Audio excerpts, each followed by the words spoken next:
in itself. And what's best is it's tangibly useful for you and me.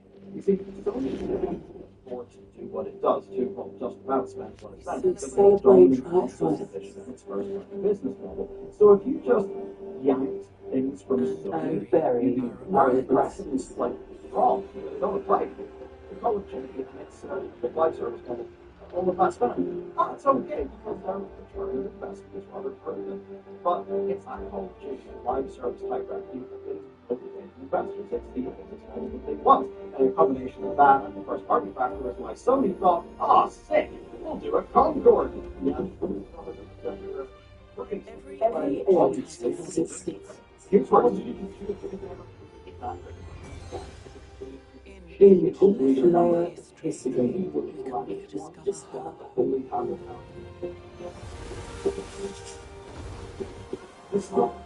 a way to chart our future.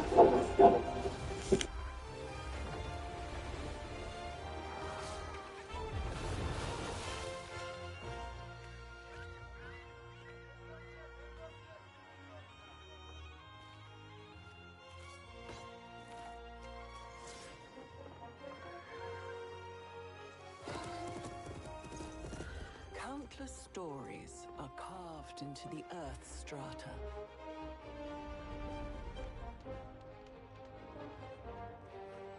The lessons of one age augur the next.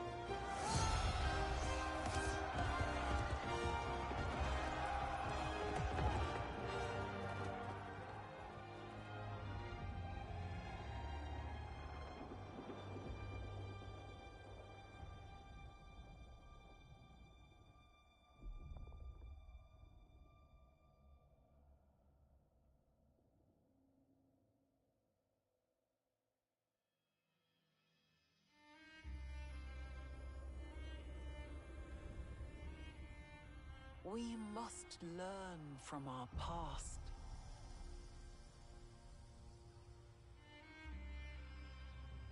The future is waiting.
I never lost a passenger. I never lost a pass. I never, I never, I never, I never, I never, I never, I never lost a passenger.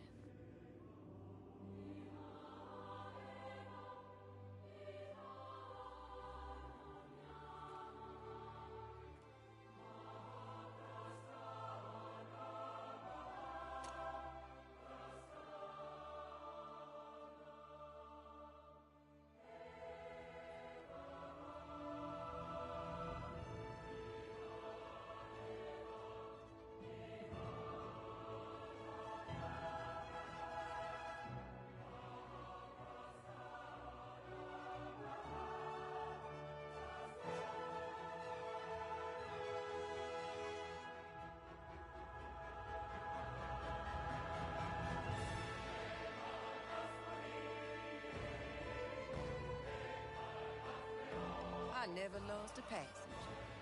Never crashed my train. Yeah, not many can say the same.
The people lay these stones as a pathway to the heavens.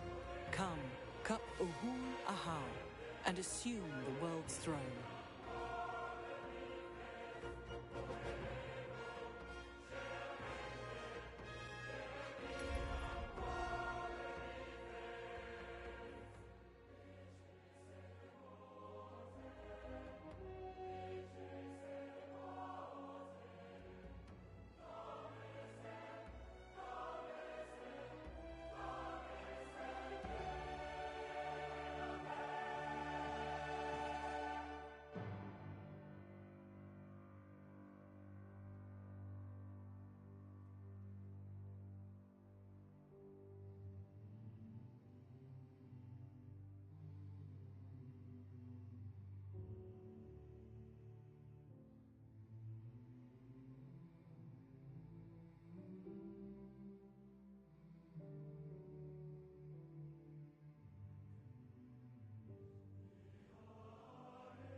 How's it going, Pumpkin? Oh, Nomad.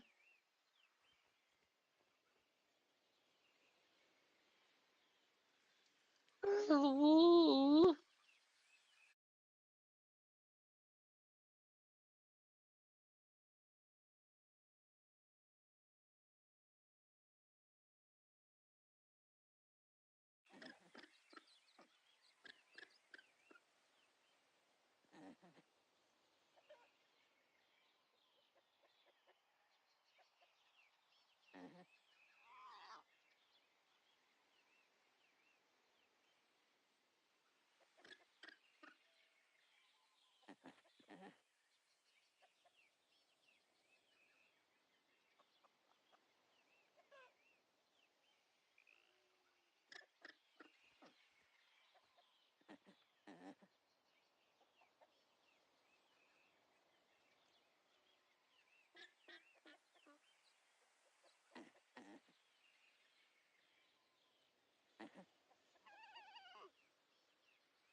I don't know. I got annoyed.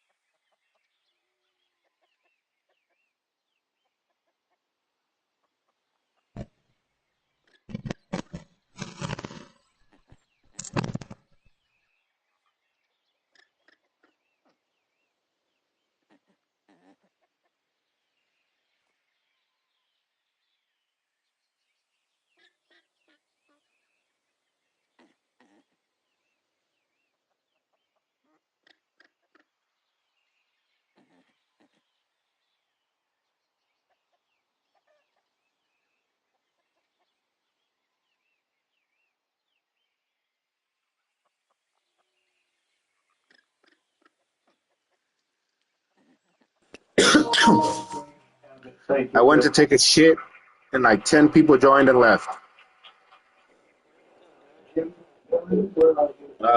Jim, Yeah, he joined and I muted him, and then I went to take a shit. He had a bad fall. Brent Little, Brad, thank you, Brad. Good job.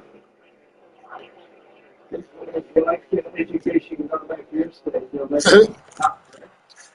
Just so people What the fuck? 38, 39, and 40. Oh, sh- That's pretty good. Almost all good, so we're very close to now we're 40 on the 40. Wow. And if we move back to the States, I would guarantee you that if you take Idaho, you take Iowa, you take I'm looking at right now, there'll be that's weird as fuck. What the fuck? Sweden, Denmark, China. Yeah, I heard it in his voice. That's why I heard him. He was like, "Hey, Nomad, hey, buddy, whatever." And I opened the chat, looked, saw he was on Rocket League, and then you just muted him. And I was like, I don't want to deal with that. I have a new game, bro. And we have to get it done. Attorney General Steve Marshall, Steve, thank you very much. Steve, wherever you might be. General Kip Griffin, thank you. Thank you. A person who was so. How do you negotiate space in Gitmo? Thank you. If you write, She supported me before people wanted to support me. That's simple. Wow. Thank you very much. I appreciate it. Andrew Bailey. Great stand up, Andrew. One of the great attorney generals. Did you hear it, Lisa? One of the greats, really. And Jason Harris. Thanks, Jason.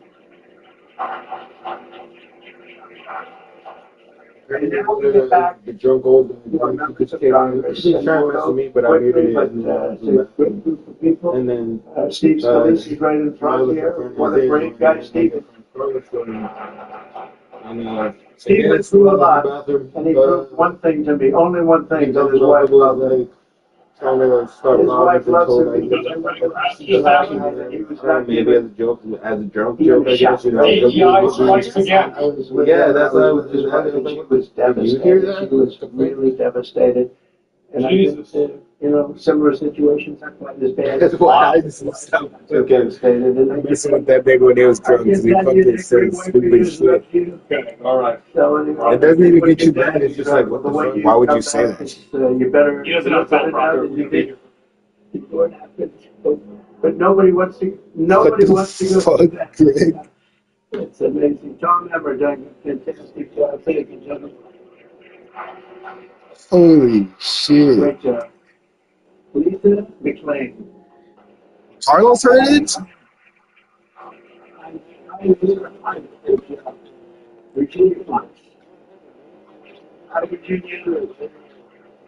It was like 2 minutes. I take shits fast too, so nothing happened that fast. Ethan Smith. Great man on taxes.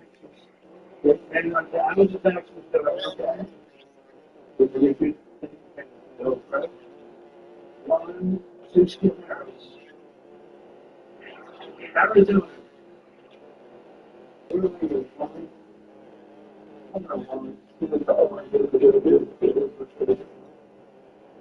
Jimmy Flowers.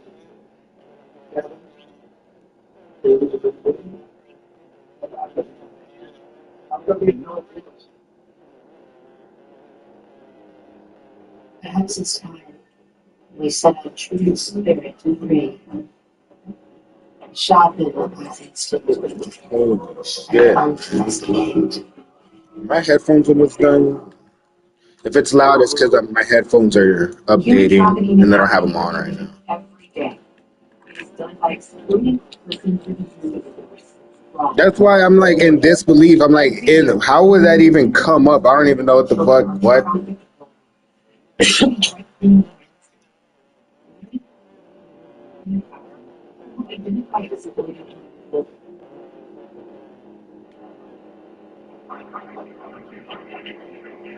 Lauren Goldberg. Lauren Goldberg.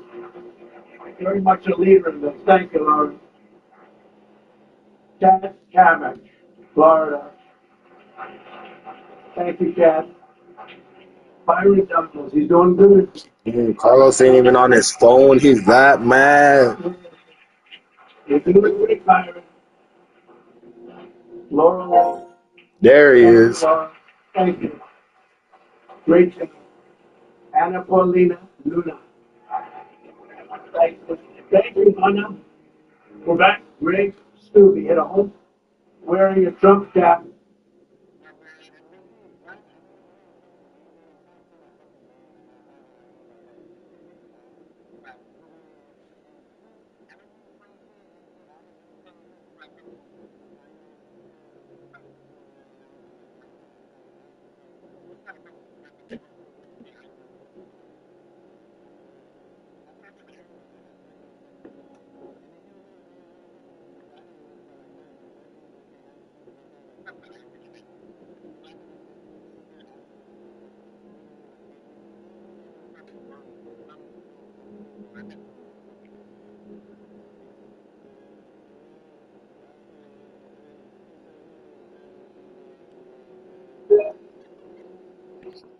Which I'm like, what the fuck?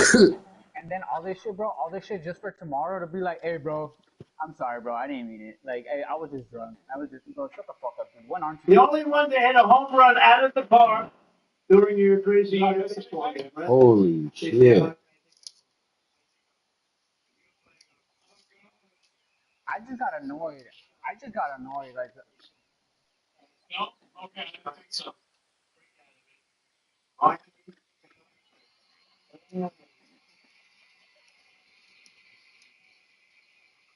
I feel like he tries to do the shit that I do, where I am rude, but I'm actually funny and I'm not just trying to be fucking rude and an asshole and just say stupid shit.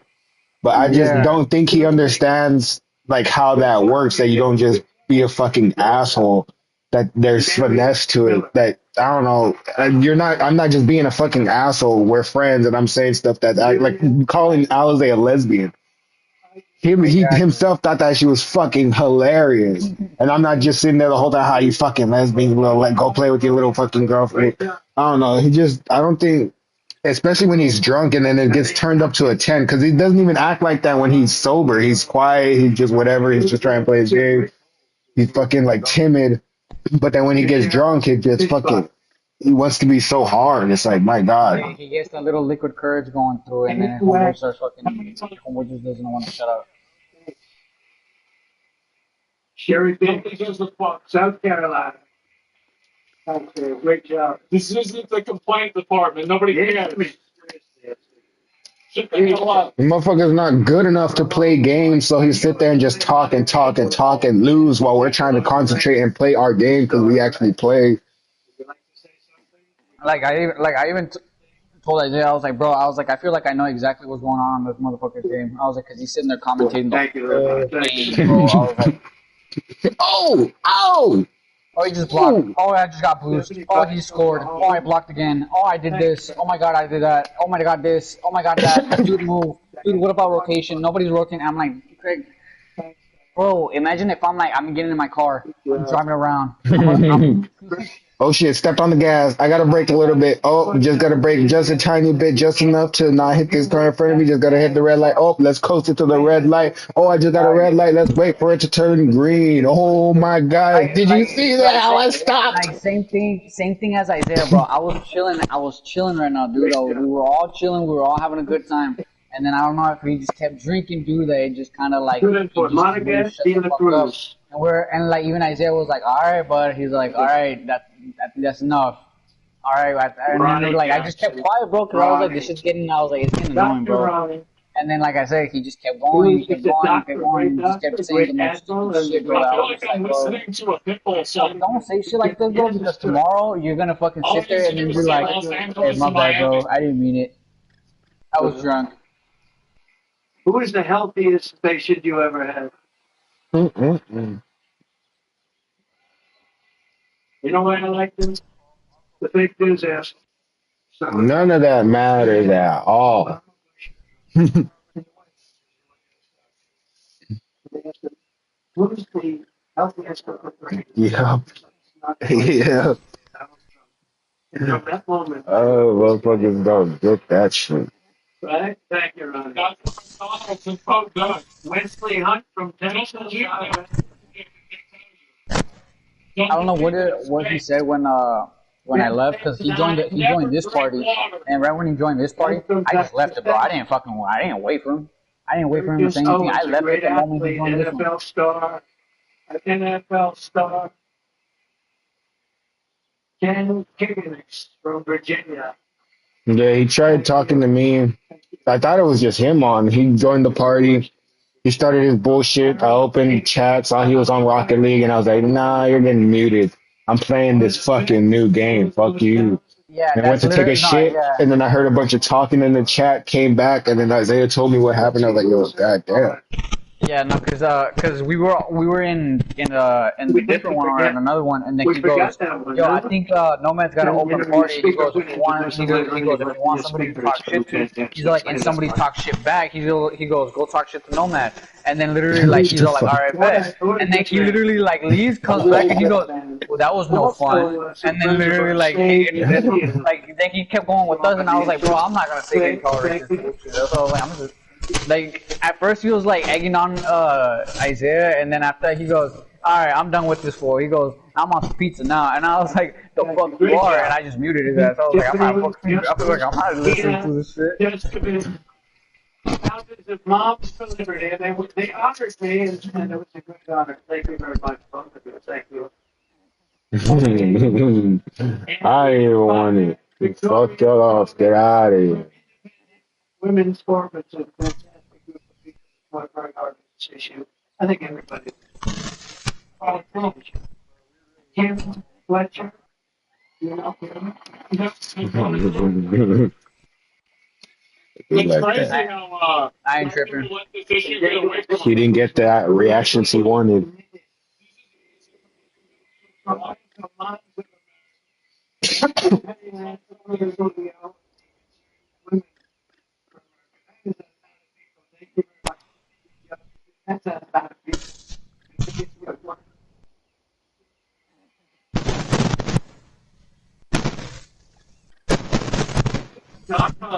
Yeah. You can talk to me in the fucking morning when you're sober.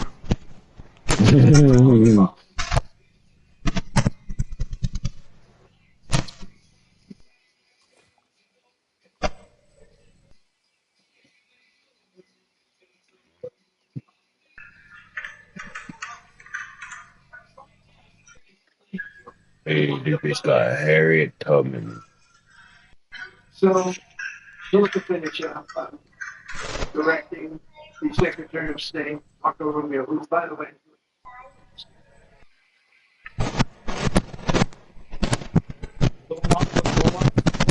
refugees in Panama, we're trying to take back the Panama Canal, little things like that. You know, but Marco is going to make clear to the International Olympic Committee there, and he's going to make it as clear as anything.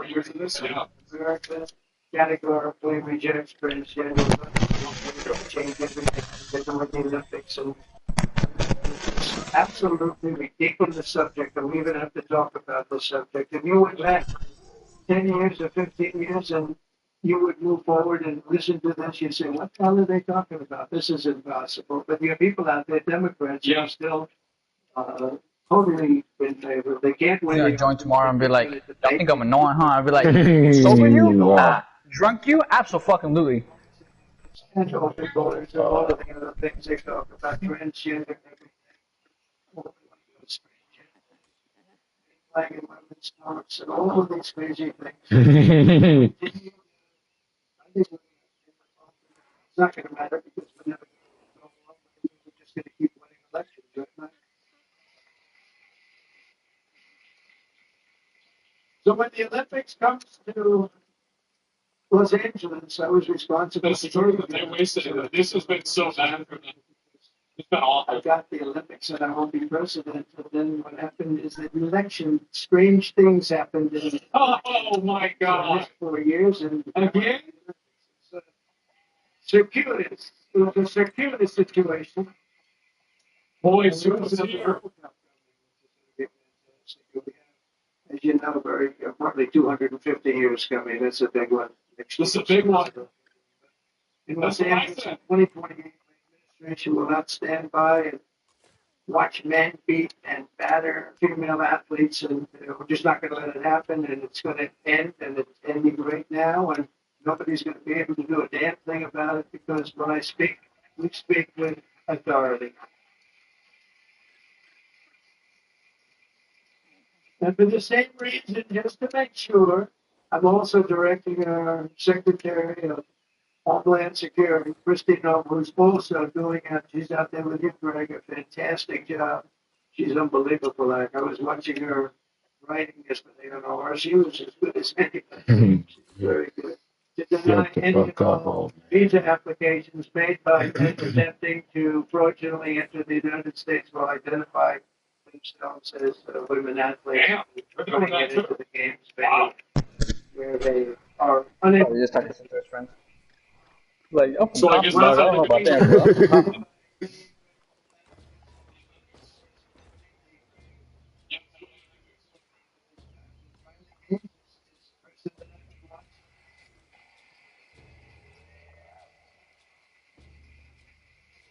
This is so fucking important.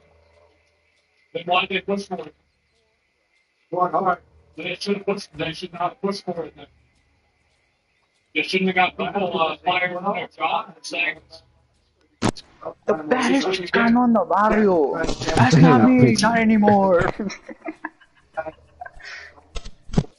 Para que sepan.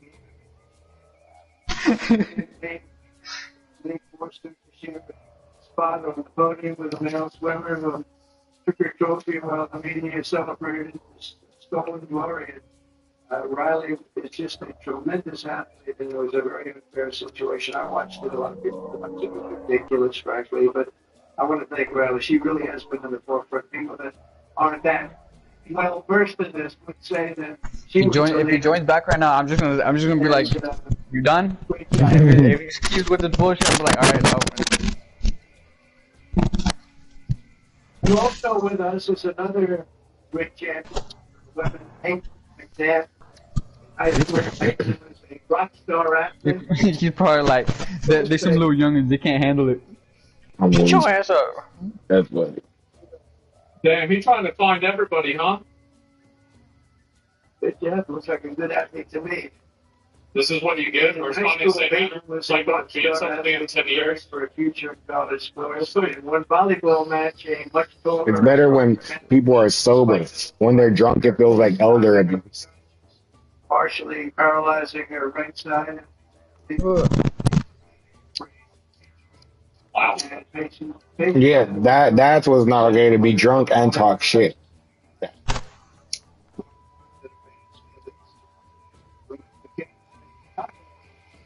Not gonna happen. It's done. Mm-hmm.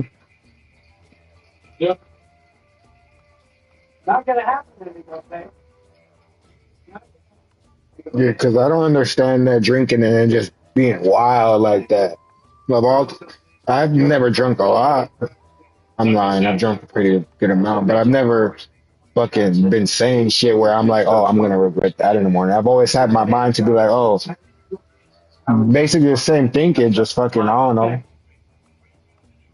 That's what I kind of don't understand.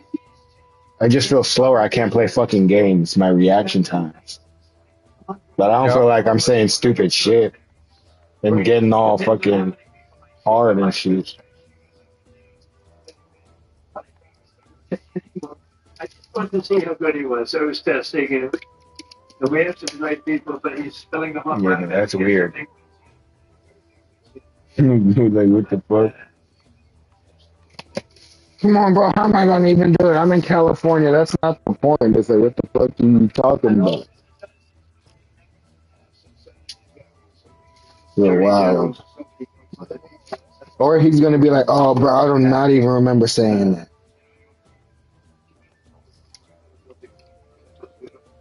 And I actually offered to build a ballroom for the White House. Like Greg.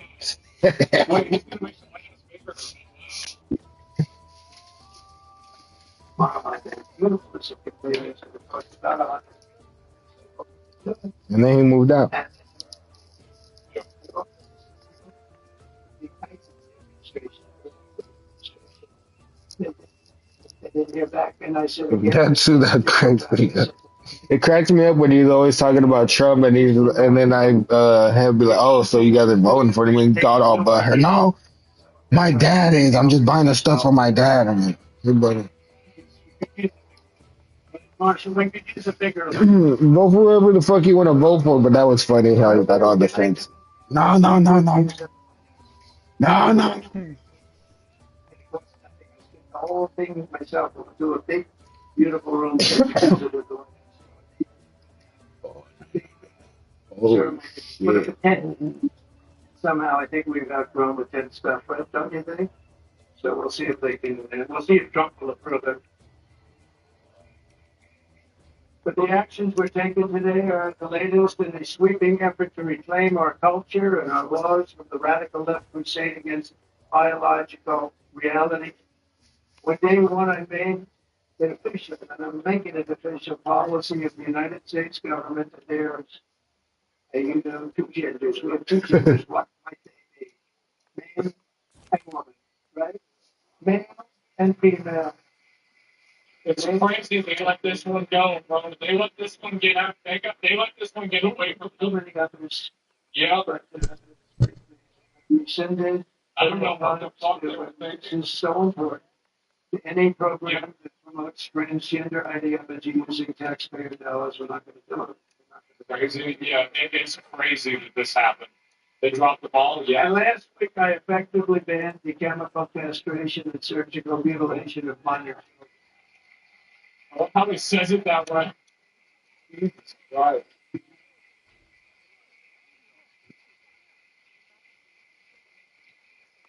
It's such a dumb thing that is the popular support for him. It is. Can you believe I even have to say that? I banned governor, I banned. Yeah, how did he start talking about the ball? We don't have to think we have to say that. How did that even happen? Every day we're Yeah. handling the extremism of the last 4 years. We have other things that are just as ridiculous, not having to do with the subject, but just as ridiculous. Open borders where people are allowed to pour in from all over the world, from jails and prisons and mental institutions and insane asylums, people that are very sick, people that are very evil, killers, murderers. Many of them murdered more than one person. And we have to justify the fact that we're moving them out. We're all moving them out in tremendous numbers. Tom Holman and Christie doing a fantastic job, and the governor, other governors too. The cage But bird. we have to even fight for this stuff. It's just incredible. The media doesn't want to talk about it because it's nothing they can talk about. They just don't want to really talk very much about it. Serious problem, but we're doing a great job. But the people understand that that's why we won in a landslide. It's they made it easy, and at some point, we have to hope they do come around because we can never let this happen again. What's happened to our country, we can never let this happen. Off tangent, Brandon coming. No, you can tell when it's going to happen. As soon as you said it, somebody else told Insanity you. and common sense. That's when you know it's going. Defending the rights and safety and pride of the American people, including our great, great, great female athletes. What athletes you are. Prices, man. They're going to go up.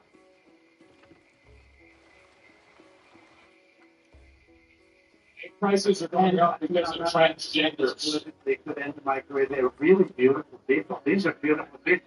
But when like everything else, it's a little bit different today. You're not allowed to say that.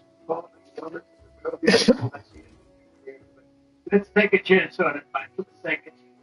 So I want to thank everybody for being here. It's fantastic. And this is sort of a big, big day. It shouldn't have even been necessary to take place. It started a long time ago. We ended it today. And I'm going to sign the executive order right now. And everything I said will go into effect immediately. Okay?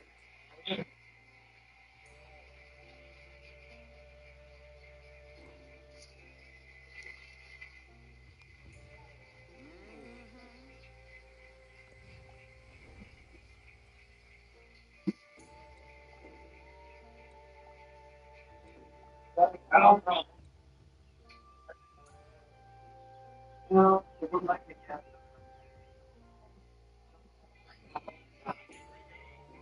Content president. Let's go. Yeah. Yeah. Okay.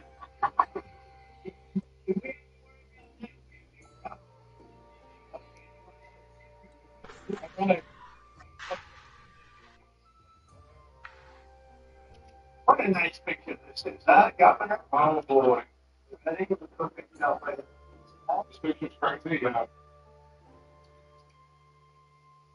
I want to make this a really good signature. This is, you know, this is a big one, right? Why isn't he smelling them? Wrong guy. Oh, I think we have a 10. We have a 10.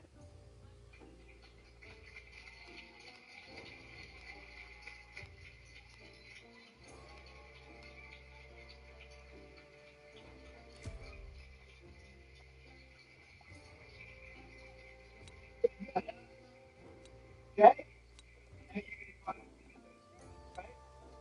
Nice to see you all. Great night, everybody. Here.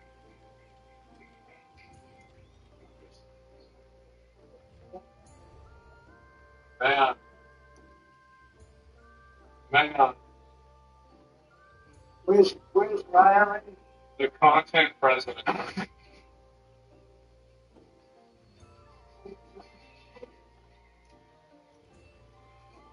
Yeah.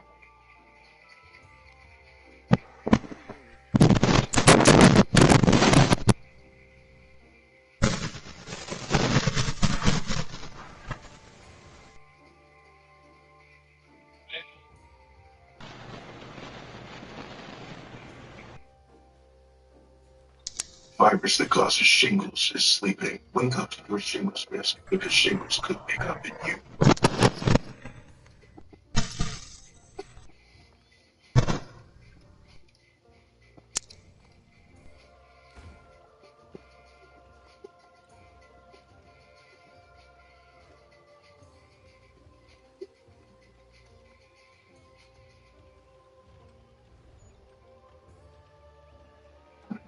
Wow. And everybody. Well, there it is. Holy shit. Well, I feel like this is kind of I guess, yeah, I don't know. We're going to get back to it. I don't know why they did it. Now, you know, It's not- Man. oh, what do they got? Man. I'm so good.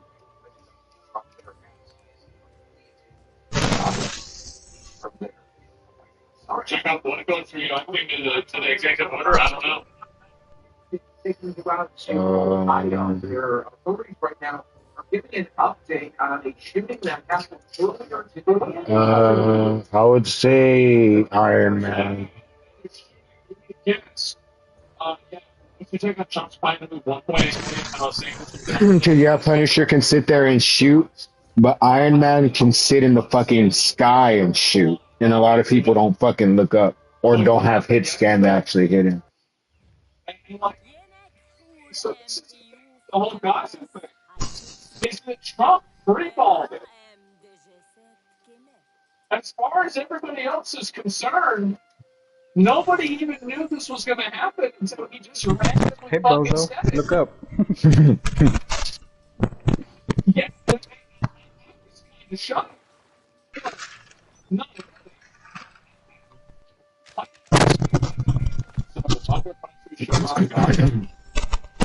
The U.S. will take over the Gaza Strip, and we will do a job with it. The U.S. will take over the Gaza Strip, job with it too. We'll own it and be responsible for dismantling all of the dangerous unexploded bombs and other weapons on the site, level the site and get rid of the destroyed buildings, level it out, create an economic development that will supply unlimited numbers of Thinking jobs about it now, like, for okay. the people of the area. Do a real job, do something different. Just can't go back. If you go back, it's going to end up the same way that it's for 100 years. So, yeah, It seems like they're changing that up too. Like, I don't know really, like, I haven't really said a whole lot about this because I'm not really sure how much information is out there yet. But it does seem like that's a pretty big fucking deal, man. So yeah, you don't need to like you don't even need to like Hamas to know that's an L. Yep. I mean, my viewpoint on it is like I'm waiting for more information for a couple of days before I like really make it a decision. And then Like apparently my he gut reaction got is with that I really don't think that we need to be fucking involved with Jason what's Nash happening from over there. David Like I Dobrik. don't want to have the U.S. try to take over Gaza. Like that's crazy. Really, it is. It's nuts. Like I mean, I think that for a lot of people, like, I mean, correct me if I'm wrong, but I think a lot of people voted for Trump who are America first. Imagine someone like Like, fucking getting Gaza with is fucking not America. Jason Nash. What the fuck are we really thinking about Gaza? Right? So, like, I get it. That shit's crazy. I get it, but I need a couple of days to figure out what's going to happen, right? And so then I'll talk about it more. You elected the dumbest people on earth. Well done, the USA. It means a lot about you. You say that we elected the dumbest people on earth, but those people just did a rule that let men play in women's sports. So who's really stupid here? Think about that. You really got to think about this, man. Yeah, think before you go and you type that. Before you go think, yeah, it's insane that people really try and go with that. Hang on, so you're saying the stupid rule was put in that was undone? Yeah, exactly. And that's it. Better us taking over Gaza than the UN giving it away. I mean, I feel like we have a lot of problems here. I want to see the focus on problems here. You know, like that's really it. Like, I mean, I want to see, like, it's not even part of on my radar, you know? So I get that he's trying to do some foreign policy bullshit, but it's not something that I'm about. So that's the way I feel about it. If he takes over Gaza, he can place the army really close to the rest of the Middle East. I feel like that's probably what they're trying to do. But I don't know if that's a good idea or not. I mean, I'm going to be real, I really don't. But, oh, here we go. He's talking about a moment.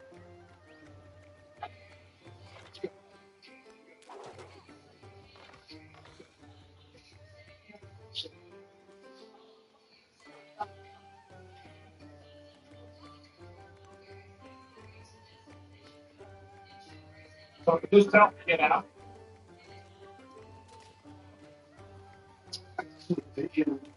The world people living there, the world's people. I think you'll make that into an international, unbelievable place. I think the potential in the Gaza Strip is unbelievable. And I think the entire world, representatives from all over the world will be there and they'll It's a Trump resort. Yeah. Many people will live there. But they tried the other end. They tried it for decades and decades and decades. It's not going to work. It didn't work. It will never work. And you have to learn from history. History is, you just can't let it keep repeating itself. We have an opportunity to do something that could be phenomenal. He's not making Gaza America. Yeah, I'm pretty This could be something that could be this could be so magnificent. But more importantly than that is the people that have been absolutely destroyed that live there now can live in peace in a much better situation because they're living in hell. And those people will now be able to live in peace. We'll make sure that it's done world class. It'll be wonderful for the people. Palestinians mostly we're talking about. I have a feeling that despite them saying no, I have a feeling that the king from Jordan and the general president, he's apparently going to invite that guy over next week, and they're going to figure it out. the general in Egypt will Yeah. open their hearts and will give us the kind of plan that we need to get this done, and people can live in harmony and peace. Thank you all very much. The Gaza becomes part of the U.S. It's not going to be part of the U.S. He's just trying to facilitate the people over there and like stop having a war. I think that's basically it. I just like I don't know. Honestly, I don't know enough about that to like really have a strong opinion on it. Like straight up, like I don't really fucking know. That's it. And so like I'd have to look into it and see like if that's a good idea or not. And also like I mean it just happened yesterday, so I mean I was busy doing other stuff. I haven't even seen what everything was said about it. So that you'll pay for it, I hope not. I fucking hope not. That's what I definitely hope does not happen. Absolutely not.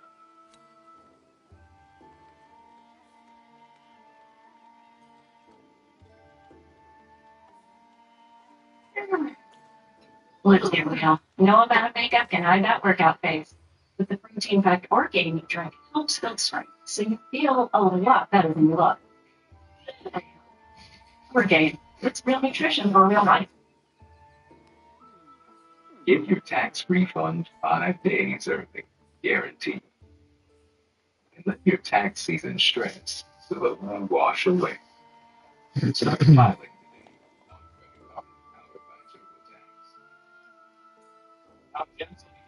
Is it because they're stupid? Because they have little brains.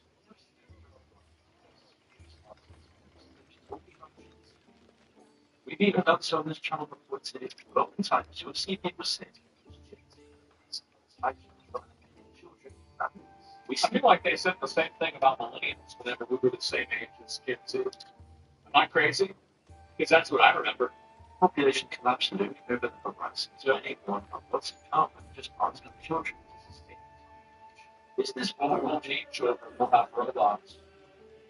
Just because generations usually waste all their money on Starbucks. Well, it doesn't take long to realize that this is part of the truth. Many a band-aids have recently go to the massive game. One generation's entire generation around the world is really that lazy to do online 12 hours a day to sustain a life. How is it that in the past you could really just get a job and go to people maybe on high school diploma and by living off a regular normal salary you could have a big house and stay at home wife. 3 children all sustained by just one salary and a job. That's not crazy. Like that's the thing that I feel like most people are mad about is the fact that they can look at these old movies and these old shows, and it could be like some dumb fuck husband who, like, what does he do? Like, he goes to work and he works on an assembly line, and he has a house, 2 cars, and a boat. What the hell? It's this giant disparity in such a short time span that people can barely survive today. The living conditions have become so much worse. Why does it appear that to live a normal life now is just so out of reach for most Generation Z? And what effect will this have on the future? But to better understand this whole situation, we need to go back in time to compare the life of a regular person to someone today. In the past for other generations, higher education was a sure way to move upwards in social structure. However, today, this is just becoming more and more How many of you guys know somebody who is basically like they have a bunch of student aid debt and like they can't get out from under it? Because I know a lot of people that are like that. Especially like I mean now not as many, right? It's like a lot of my friends have got jobs and shit like that and they don't pay it off. But for a long time that was the case. That would be malnutrition market in the last 20 years has completely exploded. I mean, we count that with inflation. Tuition for public colleges Babies would pay about $10,000 converted to inflation. But Generation Z now, the very minimum is paying $25,900. Oh my god. No, and that's only in 2020. Look at that in 2021. So it's probably even more than that now. Well into the 6 figures. As this number also excludes rentals, administration fees, stationery fees, which is why there's such crippling debt all over America for students rent. And even if you do get the best grades and scholarships possible, many Generation Z students are still required to take on these huge credits with them. The loans to stay with you, even if you go back. Yeah, I think the big problem with student loans is the fact that I think that it's moving. Because like students are brought up and people are brought up to think that you need to go to college and you're in an institution that for 12 years institutionalizes you into believing that you need to go to college. And so it's like you're basically trying to brainwash somebody for 12 years to take on indentured servitude for life. And some people are able to like overcome it, some aren't. But the reason why I think that they're unethical is the fact that you're doing it to a person who is underage and can't really consent to a contract and doesn't really understand these different types of like amount of money that happen to me. Yeah, exactly, right? So you're going to tell us a 17-year-old is another-year-old. And it's like the moment they turn 18, it's like, okay, well, now you're completely free to make every decision, which is like, yeah, it's true, but it's still unethical to do, I would say. When they make it outside of university, they now have a huge burden of loans and restricting all of their financial decisions. And all of this for really what? Unless your degree is specifically needed for your line of work. By the way, this is the reason why TikTok, why people think TikTok is making young people hate America. It's not because of China, it's because of this. They're blaming China because they don't want to look at this. Your degree doesn't seem like a direct pathway to a good job. It doesn't even guarantee entry-level jobs that can barely cover daily expenses. And universities are just becoming less and less of a function without enrolling in highly competitive Like a good example was like, didn't extra Emily say she had like a college loan of like $170,000? That's a lot of money. Like $170,000. Wow, big money. He entered the workplace. It was a culture shock to expect to do jobs that didn't suit their identity. There's now They thought you were good.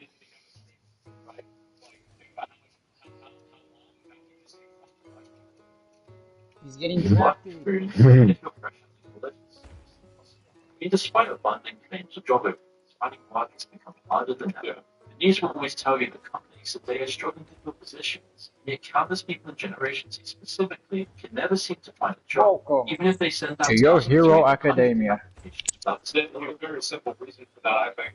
It's because the jobs that they are looking for are the jobs that the lowest amount of skill or critical thinking required. Because they're younger and so they don't have as much innate skill to create something that a automated system or an AI can't reproduce themselves. And this isn't really an insult on like this group of people. I think that think about it in the video game, right? It's like if you're level 25, you're not going to be able to do as much DPS as level 20 or level 50, right? It's very simple. So it's much easier to replace a level 25 with a robot or something else than, let's say, a higher level player. AI is changing things. Yeah, exactly. So like you don't have the experience, you don't have any tenure, you don't understand the industry well, and so they're not going to hire you. And so it's basically like they're pulling the ladder up more and more, so it's harder to even get in. Decades ago, this was never the case. Even during job searches, getting hired was much simpler. Advice like dressing well, filling out your CV was often just enough. Even just asking for a manager's time off the class. This led to success. Today, this approach is much harder. One major shift is the price of our entry. Before 2000, the college degree almost guaranteed you a good job. For other generations in the past, this was just a given. It was why you went to university. This is one of the reasons, too, by the way, why that Sam Hyde video was so popular. It's because of this problem and the way that people have observed it manifesting in individual lives of people that they know. So they know somebody who this has affected in a negative way, or they've been affected by this in a negative way. My Aunt Lucy is meant to be affected by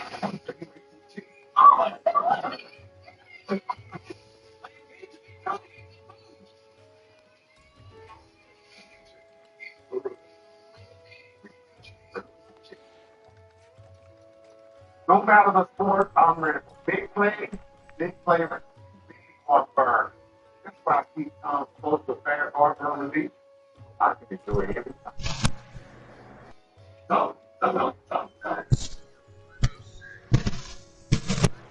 First time ever, this isn't the case for Generation Z. Instead of companies competing for graduates, now a degree is the bare minimum. It is now focused on the top 2% of candidates, while those roles require years of experience even for entry-level jobs. The internet has also transformed hiring. In the past, companies recruited through events, word of mouth, limiting competition and making hiring even more personal. Today, a single online job listing can attract thousands of applicants. With no need to apply in person, send out applications en masse, creating a numbers-driven process that delivers quantity over. It's also very strict on data generation. Where technology manufacturing conditions and all partial connections and data-driven interactions. Both industries now set high standards due to the illusion of endless options, leading to dehumanizing experiences for individuals and making it that much It sucks to probably apply to a bunch of jobs and not get any of them. Same as like I've been on a dating app. It probably sucks if like you try to like match with 100 girls and like 100 like 100 of them say no. Like yeah, I bet that does like really. It's like demoralizing. Yeah, you give up exactly. It does fuck with stuff. Yeah, see, I never had a dating app before, so like I'm not sure, but yeah, for sure. And I'm 32 with 2 kids. I went to college. I don't for the lie of a better job. Hey, in my instance, it was job placement figures that were a lie, let alone the lack of proper experience to be placed in a good job once I graduated. Yeah. And the thing is that there's always this survival. Like, I actually have a very, like, I'll talk about the end. Part of the generation team, not only to create a family, but even have the money to support. Then in recent years, automation has made it that much harder. Application tracking systems, otherwise known as ATS, is used by nearly all major companies to build candidate based on material like keywords, experience, and location. Originally designed for simpler tasks, these systems now reject applicants automatically for failing to match specific parameters. Many CVs are just discarded without ever being reviewed by a human. It's like, the only dating apps have like a thing where like you can filter by like height. I mean, I can guarantee do, right? So once I get, if you're not at least like 6'1", you're not. Yeah, right. Weight. Do they have weight? Can you filter by weight?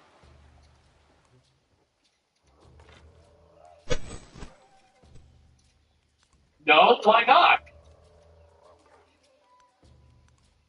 Why? Body type, but yes. Height is okay though.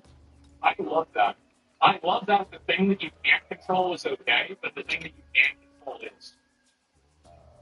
The thing that you can't control is, yeah, but the thing that you can't control is not okay. It's so. See, this is the problem that I have with society. This is why I always get into trouble. How does that make any sense? It doesn't. It's ridiculous. Ask backward. Yes, they are. It doesn't. And our applicants must tailor their CVs to each job post, mimicking keywords and avoiding formatting issues that could confuse ATS software.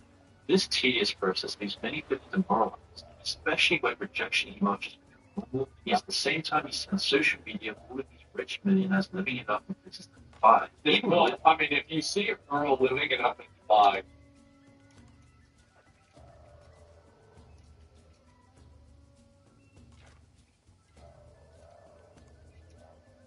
anyway.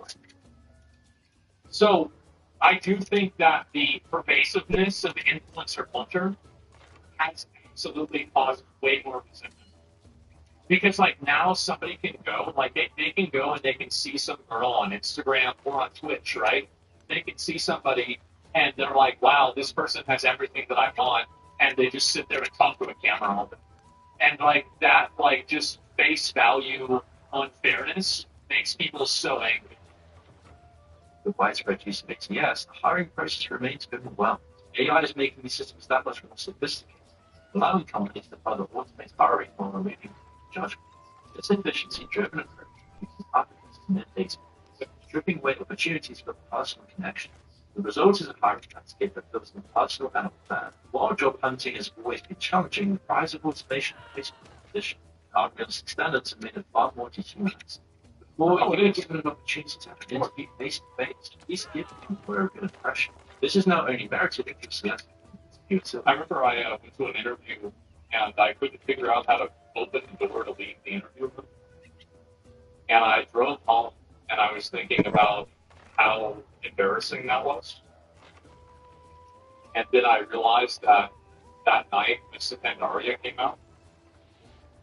And I was thinking then, I was like, I'm not going to have to work.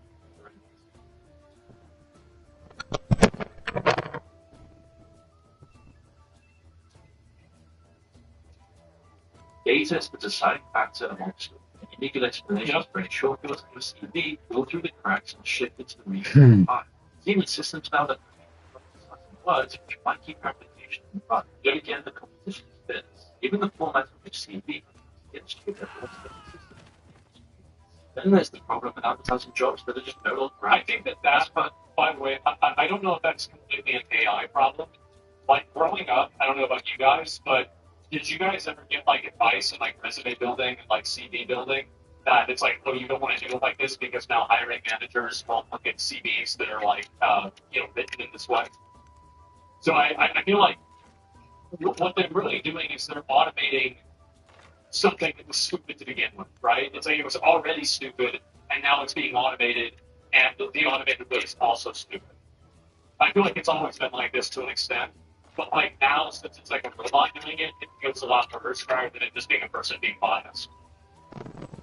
It's all bullshit. Yeah, yeah. It's like it's basically it's really efficient at being stupid, so it's stupid more often, so people are more mad. You ever tried to get two of your favorite Wendy's items for $7? Like a spicy chicken sandwich, snubs? Well, today's the day your oddly specific dream comes true. Your kids for just $7 gotta be Wendy's.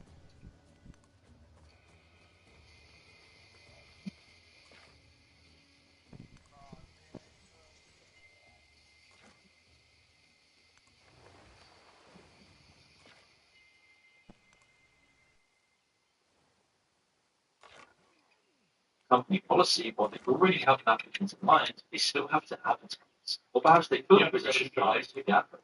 And if by chance you do get selected, you'll then be subjected to a questionnaire designed to gauge your submission to authorities. Yeah. Companies now want to hire people who will challenge their expectations and restrictions. That's right. That's right. You have to hire. You don't want to hire employees. You want to hire perspectives.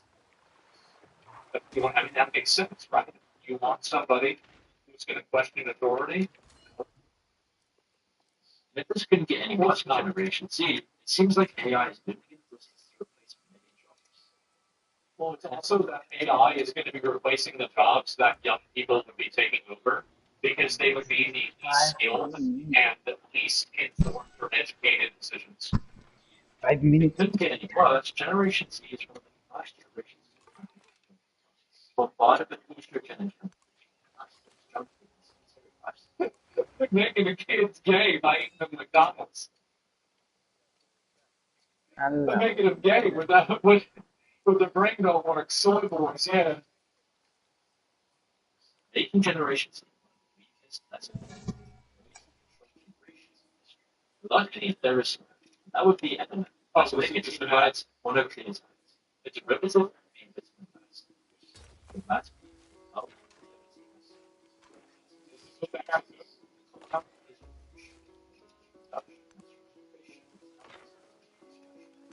and then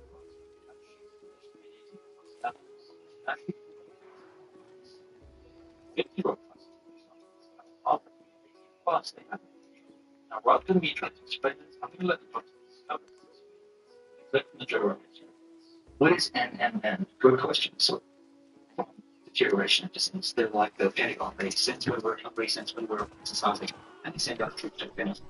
And so we think that these being responsible for the effects of dieting next to us, which is great. What's this thing is being done. Yeah, how does this rank up to super male vitality though? That's the important thing. The FDA, they're trying to keep it away. Why? Because healthy, strong populations. It's not close. The FDA is attempting to change the status classified as a drug, which will allow pharmaceutical companies to control. This move is not based on the efficacy or safety of them. M&M's. Weaker population is our people.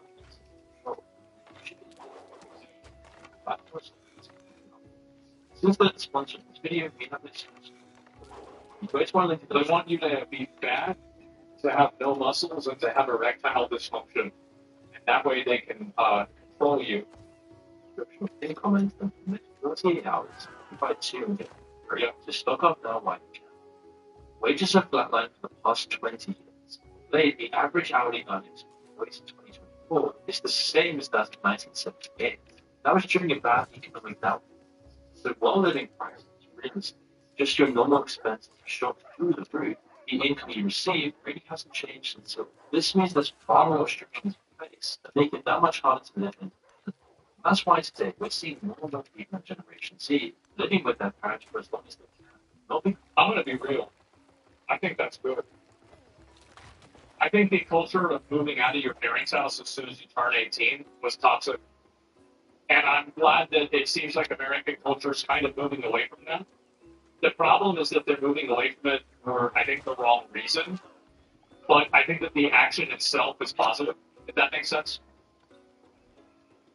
because they want. In the year 2023, 45% of American families since 29 years old, which is the highest rate ever since the 1940s. This used to be something that was completely foreign to people in America. Now, I remember growing up, it was seen as weird that I lived with my mom and I didn't live on my own. Like, pretty much all of my friends, trying to think about it, pretty much every single one of my friends did not live at home. Like, I guess Eric did, but that was it. Like, that was like one guy I knew. Other than that, everybody else moved out except me.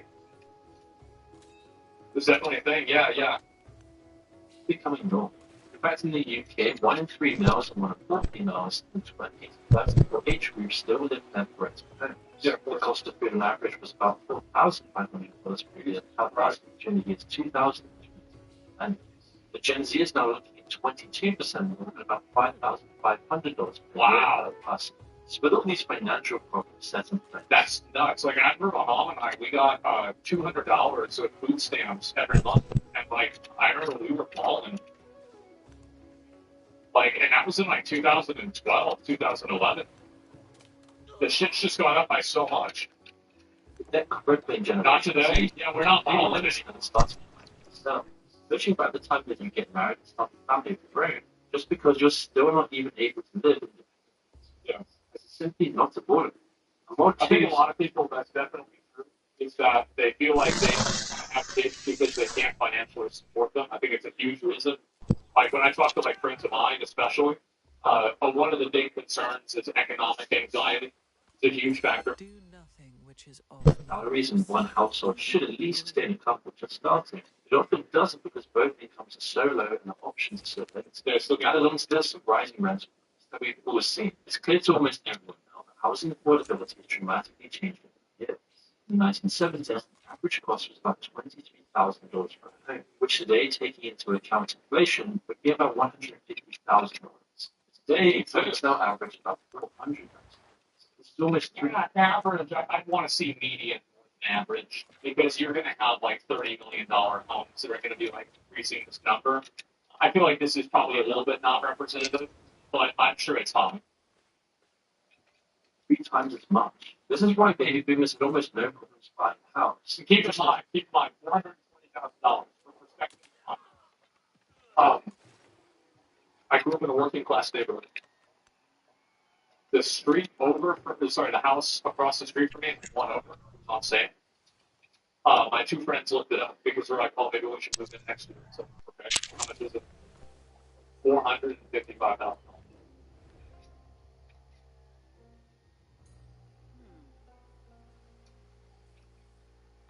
It's a working class. And I remember the woman that used to live there was so poor growing up that she would have to walk to and from the bus stop. She didn't have her own money. Now it's almost half a to buy the house. Years of having a job, they would easily be able to afford a home. It was extremely important. Living costs were reasonable and homes were not really in demand, making it a perfect market. They also have the exposure of a similar time. They have their parents fix their homes to get a better understanding of maintenance.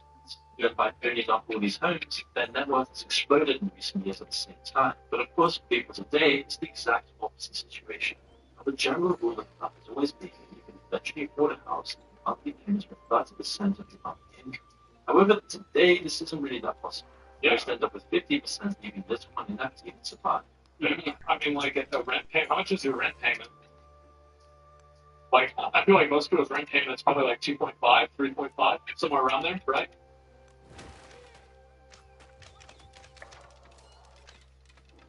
Have I touched this stuff? What's it called? The spiky red one. One thing your tea. Leave civilization behind. Please excuse me, Paddington. Incorrect. Routine.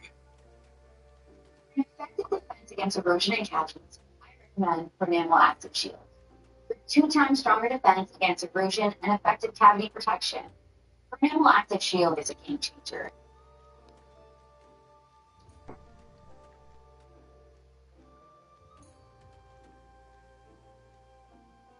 So, like, if it's 30%, like, let's say it's 2.5. So it's 30%. So that'd be basically times 3. So it'd be a little bit more than like 7,500 to like 8,000, right? In between that range. 8,000 times 12 is what's that? 96,000. And so you got to be at 6 figures there for it to be 30% of your income, and that's for a cheap ass fucking house. House was And that's after taxes too. Yeah, exactly. That's the numbers. on the house and responsibility of leasing it needs fixing. But hey, boys, hey guys, keep in mind it's TikTok. It's the Chinese government. They're the ones that are the problem. The Chinese, they're the ones that make us hate America. That's what we need to fix. If we get rid of TikTok, all this stuff's going to go away. Your taxes added on, and as a population provider, so too to the demand for houses, making this a seller's market, eliminating most normal people's options of finding a home until they're at least 50 years old, leaving them paying rental costs for someone else, but never having anything to show. To be fair, there is, like, if you want to get into the economics of it, there are economic outcomes that result in renting being a more financially efficient option than owning a home. That is true, but the people that have that level of financial literacy probably don't have this issue to begin with. Education. Like, they just... Right. Yeah, so with so many potential occupants, they need to keep rental costs low. Even renting now comes with a list of adult fees that most tenants just don't take into account, leading to people sharing rooms in an attempt to afford them still not being able to meet. As hardly surprising, the average rent in this venue alone is $4,000 a month, and that's without the bills and water. Yeah, I remember, I think Rich was telling me back whenever, like, we were doing the shit back in the day, like 5 years ago, 4 years ago, he told me that, like, his rent in his apartment in New York City was like $15K. Like, it's insane. The amount of money, like, that's nuts. I wonder how much it is now. Even with a salary of $100,000 in some cases isn't even enough to be sustainable. No, it's not. As reasonable as that sounds, it's a harsh reality for many people in high-cost cities. Here's the thing, too, is that, like, growing up, like, making 6 figures, like, that was the benchmark, right? Like, that was the, oh, shit, now I'm in the big leagues. Like, I know growing up, that was a big deal. Right? Yeah, exactly. Like, you're rich, man. Like, girl, I'm not rich, but, like, you're up there. Facts. And for the most part, Generation Z have been in the front of this, starting at the bottom of the ladder, most debts, the least amount of possibility to get paid so much. With inflation on top of this, it almost feels like to be in Gen Z and build any real world, it's just a never-ending battle not to go into debt. The last 2 years alone, inflation severely reduced purchasing power. We have 86% less power compared to baby boomers. To pay for basic needs like groceries, gas, and utility bills, most have to choose often between saving more or discretionary spending. More GDP figures and economic policies may show that the economy is improving, almost nobody's. So, this number goes up because the amount of people per capita, it's going up because all of the rich people, like all of these gains, like, do you think this was you think the bottom 20% of the population was part of this line? This is a Bernie Sanders moment. This is Elon. Look at Elon and Zuckerberg's network. Exactly. Look at that. The rich got richer, and it's not even remotely close. And you can see, by the way, look at where things really started going crazy. It's after the recession recovery. How did all this money go up during COVID while everybody else's standard of living went down? COVID depressed everybody's standard of living. Meanwhile, this line is going up like crazy. How does that happen?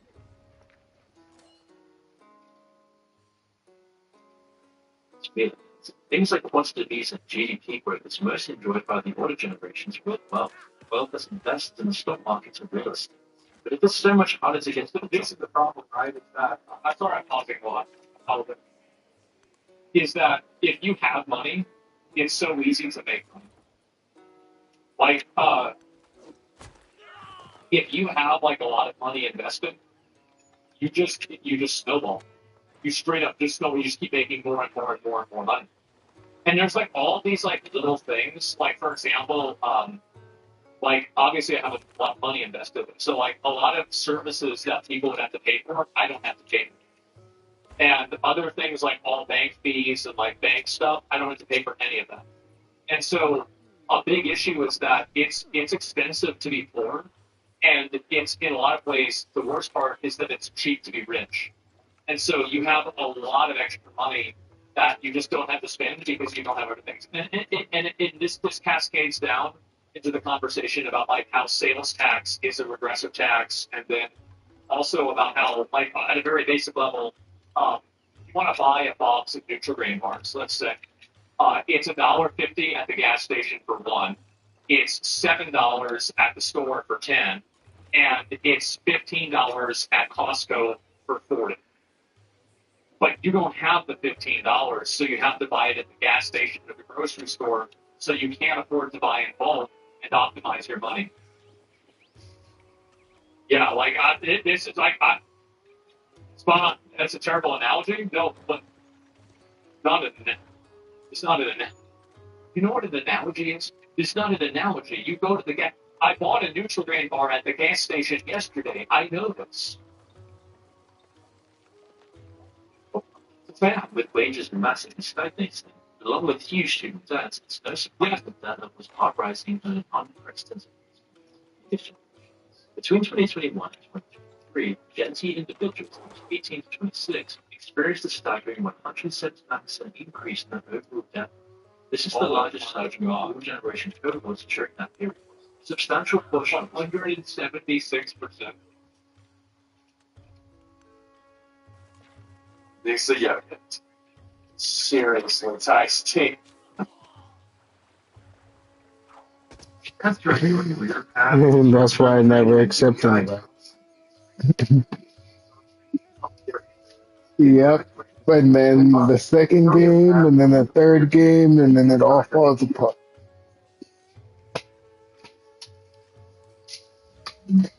Wow. That contributed to 2022, 36% of older Generation Z people with student loan debt, with an average balance of $20,000. In comparison, older millennials that moved to the same age in 2006, lower incidence of student debt, and a lower average balance, indicates that Generation Z might be shouldering a heavier financial burden valuing life, which is really It's also that like every single year, I think that the barrier to entry for getting a good job and good employment is going to go up. Like it's going to be harder to get a good job every single year because you're going to have automation and technology that's eating into those jobs that have less critical thinking and more automated behavior. hardly any surprise that these factors mentioned, and it's why they're increasingly utilizing credit.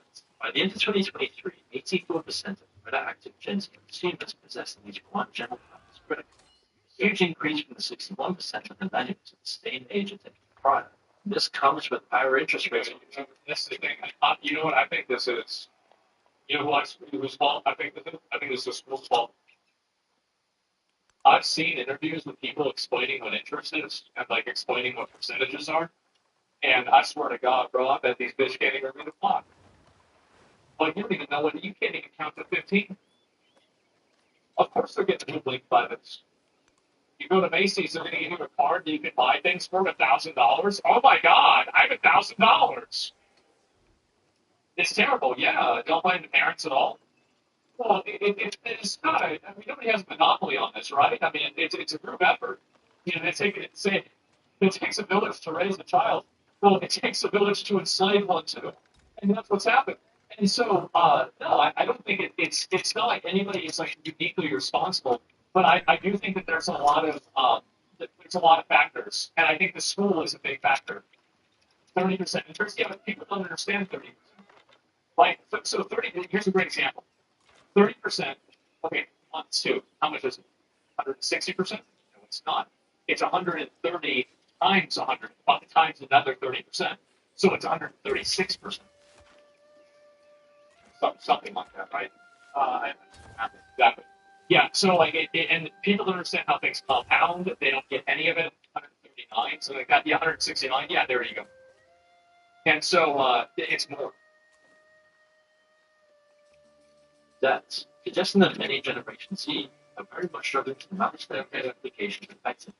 With all Like, this if you were to ask, like, how many of you guys know someone between the ages of, like, let's say 15 and 20? Does that person know what compounding interest is on a fundamental level? Do they know? Uh-oh. When people say generation are just more lazy than our previous generations, there's a lot more to this than it seems. It's not laziness to have a coffee and an iPhone, or to not care about your job if you can't even afford to survive. This isn't to do with laziness and apathy, but also the fact that there's no reason to care anymore. It's why employee confidence morale and birth rates are declining across the globe. And amongst I everyone, think that also this is going to be a meta level. I think that you have lost a spiritual connection. I think religion used to be a, I hate to say it, I agree with Carl. It was an opiate for the people. I think that a lot of people got a lot of value out of it. And whether you think that they should or not, I think that they did. And so you have the like people are no longer religious.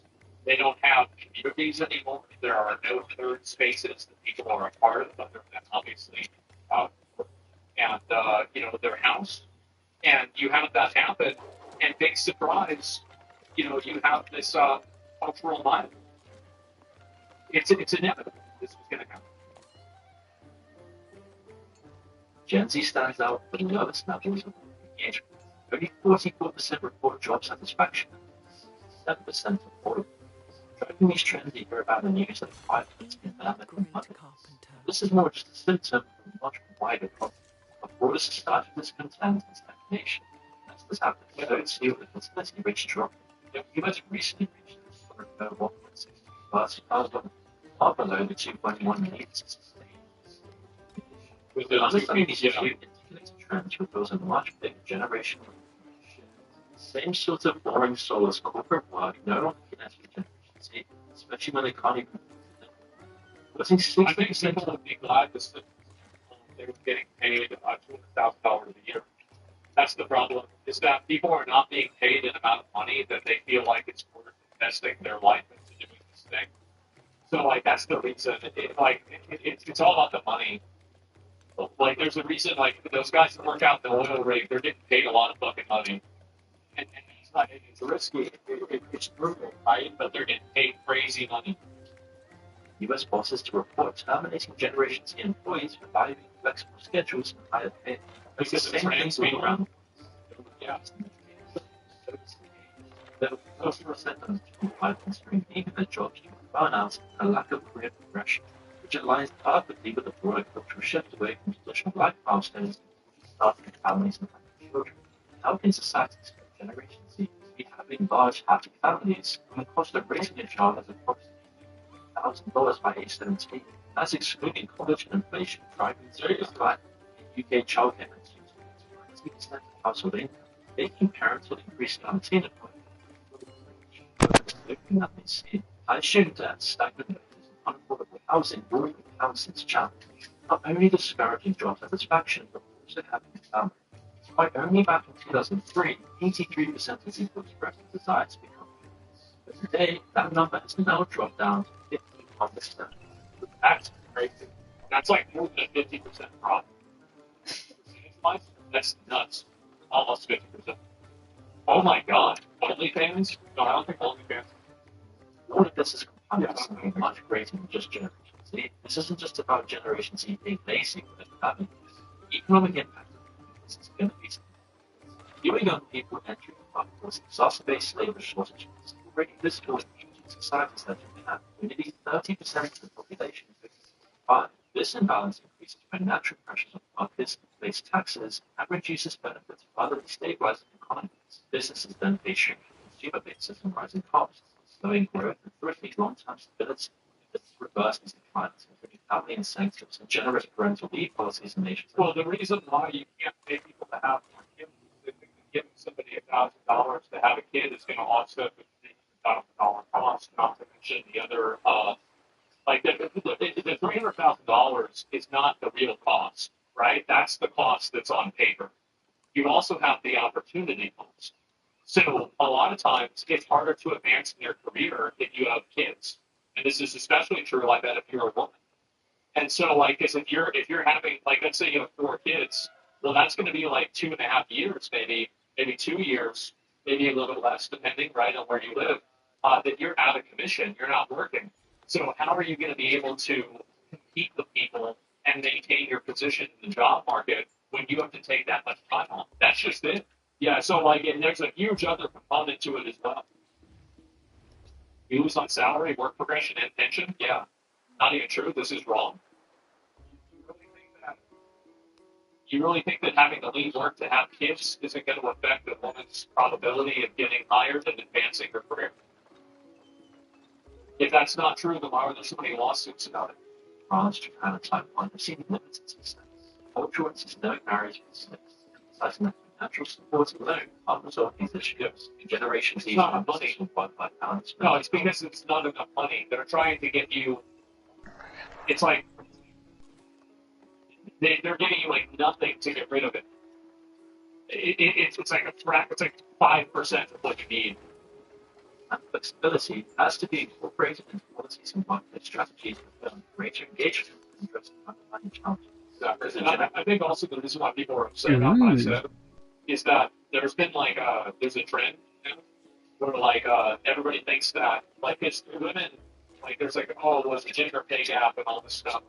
I think that men and women have a lot of advantages in life, but the issue is that I think people are so like they like just react negatively to hearing that, so they'll just immediately go and be like, no, they're lying. Like that's not true. That's not how it is. But there are legitimate things that women do have a harder time with. Same with men. They do exist. My Aunt Lucy is missed to be half the fight on February 14th.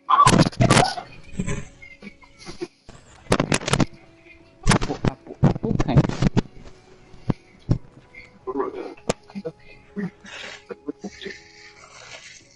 Some of the 10 people don't get enough fiber. And fiber is Bro, I'm playing with some dude on fucking on GTA. He just joined me. He's like trying to help me make some money, and I'm like, whatever. And then he's like, "You seem like a chill guy." I told him I'm not.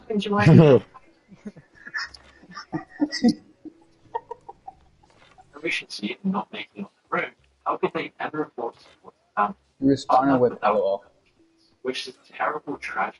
To support a home for a family with our current home to income ratio being around 6 to 8 years, sometimes even 14 in other Western countries. But for baby boomers back in 1988, this ratio was only 4 years.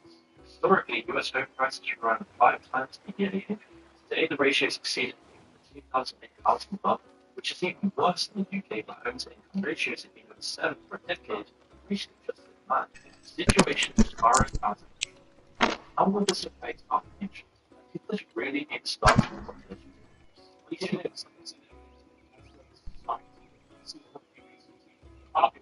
collapse will be a consequence of the automation and technology that will replace the people that don't have access to the means of production. This is working as intended. Here's what the US would like in 2023. Instead of a large population of kids waiting to replace the adults older, the opposite is now true. Even though child mortality has fallen drastically, 50 years of early birth rates have done their damage, there's now far more middle-aged and elderly children. So what's the structure look like in another community? While we can pretty accurately predict the shape of that chart, in reality we're going to be living in a job or shock. Aging populations and represent a massive problem in society. But we don't need to imagine what these problems would be. We can already see it today. It's now predicted that over 20 developed nations will see their populations half by 2100. Sure, our grandchildren, or even our great-grandchildren, for us, we're going to have to deal with the immediate fallout of demographic matters. It means we'll likely see governments choose to work and out of their people. Yeah, how'd that go for him? That was Deliberations on governments now making 18-hour work days all day. It's something everyone's going to have to fight back against. Now, every generation is adapting onto hardships far faster than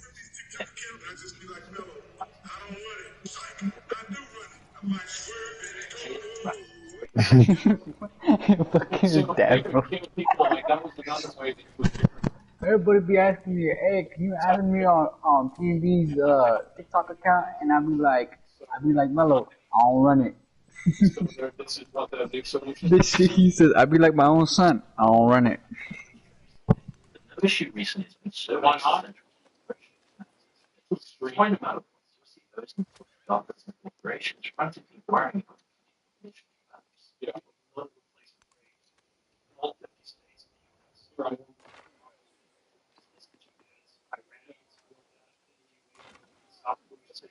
Yeah, but it's all these like it's all these very it's truly interesting most of which is coming from these societies issues generation Z. Not much more to take relative to any of these time. Yeah, and it's just going to keep getting worse. It's like I think it's going to keep getting worse. I'm going to explain why. People are not going to like this, but we're going to get it. So let's go ahead. We're going to open this up, and we're going to see what's going on with this graph. So basically, what we have right here is a standard bell curve graph, right? This is a bell curve graph. We all know what it is. So we have on here, this is IQ, all right? So what's happening is that nowadays, every single year, these right here are the jobs that are getting eaten up by AI. They're getting eaten up by automation and AI. And every year, that gets a little bit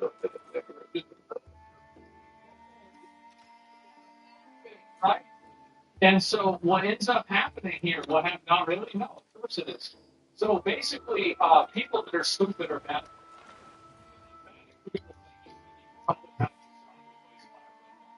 Just how it is. And so if you have people that can't figure things out on their own, they can't think dynamically, and this is, by the way, you can change this a little bit, but you can't change this as much as you think you can. And so that's wrong. No, I'm telling you, if you think it's wrong, you think it is, no, you want it to be wrong. This is a fucking fact. And so this is what's going to happen. So you're having dumb people now that can't get a fucking job because all the dumb people jobs are replaced with robots. You used to turn a bolt on a fucking assembly line, and you could have an IQ of a gorilla, and you still own a motherfucking boat. But nowadays, you can't get a job because nobody needs any bolts turned because they have a robot to turn the bolt themselves. And so that's it. So what's going to happen is every single year, this line is going to get bigger. Every year, there's going to be more and more jobs because, like at the beginning here, these were the simple, easy, dumb jobs, right? But now you're getting into the technical jobs. Now you're getting into it even more. And so what's going to happen? Even smart people can be replaced. Well, eventually it'll happen to everybody, but it's a matter of degree, frequency, and priority. So right now, this is what's happening, and it's just going to keep getting worse and worse and worse. And what's going to happen is you're going to have a form of population control through economic suppression. So you're going to have people like, how do you get rid of? Because like, here's the question: how do you get rid of a bunch of dumb, stupid poor people?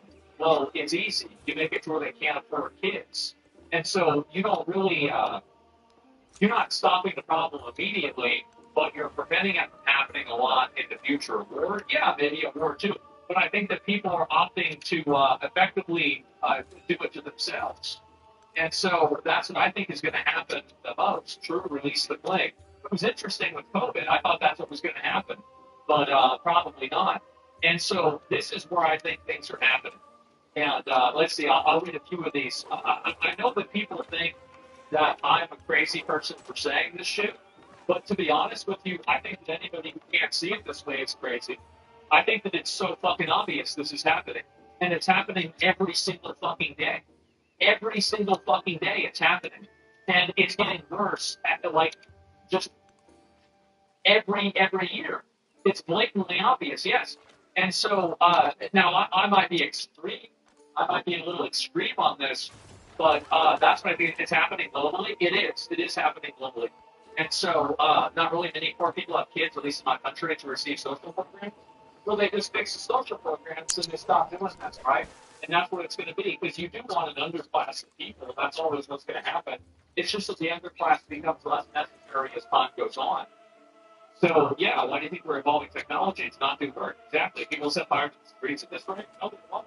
They'll set fire to themselves. They can set themselves on fire. That's what happens now. People are, and the problem is that this is another issue, is that a lot of people are just dumb as fuck, right? And so because they're really stupid, it's easy to take advantage of them. So here's a great example. This is the real problem. Automation, technology, unfettered corporate profits, the GDP gains and recoveries from recessions being enjoyed by over 95% of them being enjoyed by the top 1% of the population. All of these things are the real problems, but they have you thinking about TikTok. You're thinking about TikTok and trans people instead of thinking about these other things. That's the reason why. People are fixated on, TikTok is the reason why I can't afford a house. No, it's not. Never was. That's it. And this is the well, I mean, to be fair, illegal immigration is not a good thing, right? I'm not a fan of illegal immigration. But at the same time, you've got to look at what the fucking facts are. And so the blame game, yeah, exactly. Cyberpunk was a documentary, maybe. And everything being so horrible, yet we're comfortable and sitting up inside and without action. Exactly. And you see this happening with guys a lot, too. There's a lot of guys that, they've opted to just basically play video games and do nothing for the rest of their lives. And that's just how, that's how it's always been. And I think that's how it's always going to be, too. And I think it's going to keep getting worse because, like, back in the day, these guys could maybe get a job, doing something that's physical. Because, in my opinion, Everybody, now I know. I think that the human body is made to move, and if you're not being physical for at least 2 hours a day, you are not living up to your biology. Now, there's a lot of people, including myself, that are not physical for at least 2 hours a day. But This is the shit I think that I told you yesterday while we were watching Ether. I feel better, I function better, Water in the greenhouse room. That's Those two are sick. They're like similar. And so losers, 2 hours is pretty low. Yeah, at least 2, right? I'm talking like usually 6 hours. Like whenever I felt the best physically, have been times where I was being physical for at least 3 to 5 hours a day. Like moving around, doing stuff, moving stuff around like it being.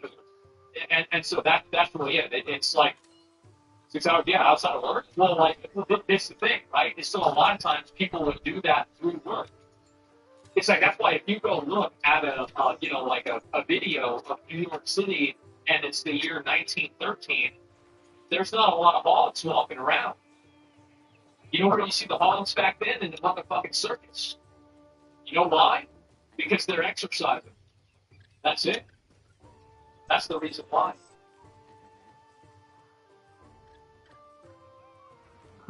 When the temperature drops and winter settles in, you've got 2 choices. Close your eyes and think of thoughts. This choice.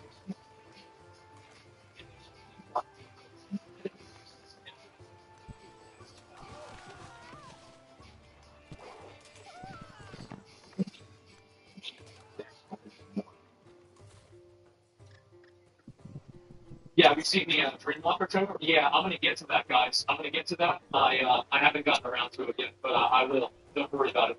You tried it. You tried on Evil Bride. You Ritual Love. Yeah, for sure. You guys were literally walking animals to death in ancient times. Yeah, exactly. And where people could like outrun them, and that's what it was. Like, so if you could like we can get outrun by most animals. Like we can outrun a cat, or a cat can outrun a human. Buffalo probably can outrun a human. Horse obviously can outrun a human. A cheetah can outrun a human, but not forever. And you can see some of these fucking guys.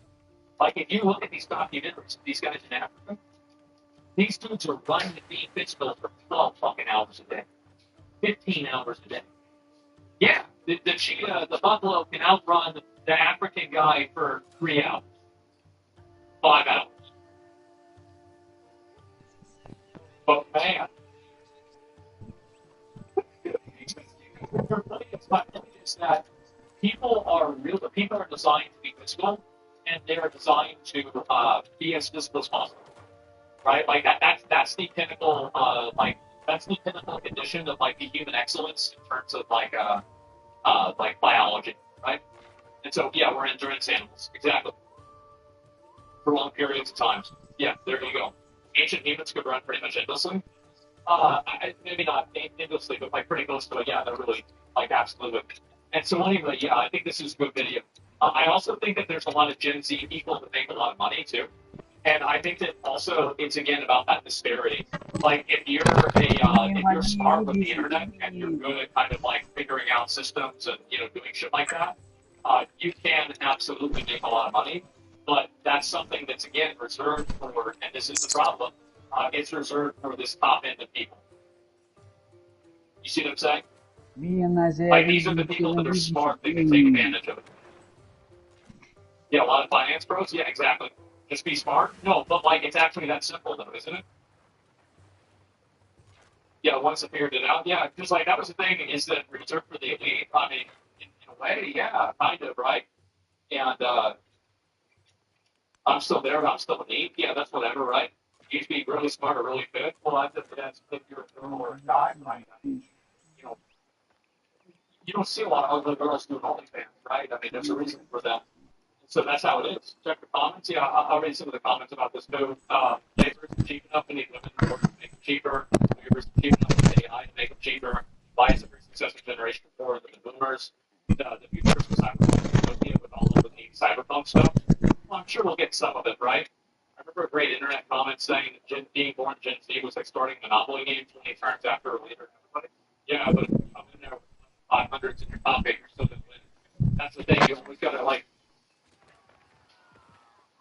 like I like, I'll do whatever you can to get ahead. The biggest problem is the inflation on housing. I feel like there's a lot of reasons why shit like that happens. It's not like one specific thing. It's probably like 10 things that come together to make it happen. That's my outlook on it more than anything. I feel like people here are acting stupid. Everybody got opinions about different shit, right?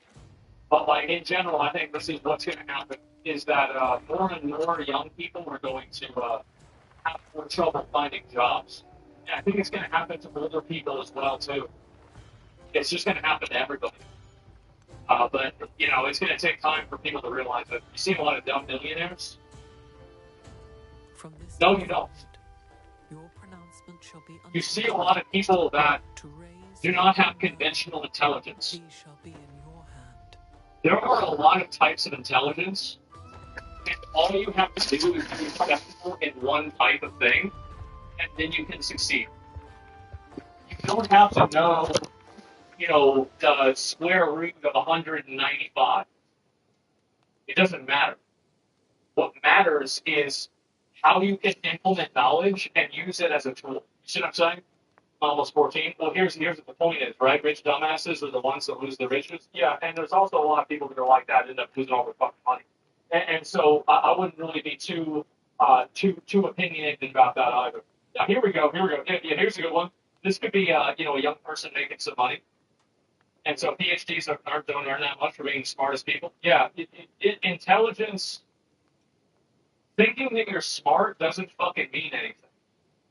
Like, you can be smart, but if you can't take that intelligence and turn it into something that's valuable, then it's not worth a fucking thing. It doesn't matter. So, like, people that make money and, like, they're really good at something,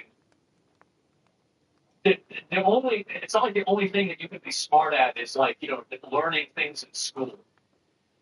There's, like, social intelligence, musical intelligence, physical intelligence, like, I feel like that's just other examples I can give to right now. Yeah, emotional intelligence, exactly. Yes, smart doesn't equal wealth. No, it doesn't. I mean, there's a correlation. There's definitely a correlation, but there's a lot of different types of intelligence. That's the point that I'm making. I have antisocial intelligence, physical intelligence, LMFAO. Yeah, tell somebody won the Olympics. It sounds stupid until you think about it. There are people that if they exercise, what they will get out of it will be more than what you get out of it, because just like the way their body is. it's the same as anything, right? Like, some people lose their hair more than others. Some people are more physically active than others. It's genetics, man. That's just how it is. I remember growing up, I would never understand why, like, I would eat worse than all my friends, and I would never have any side effects.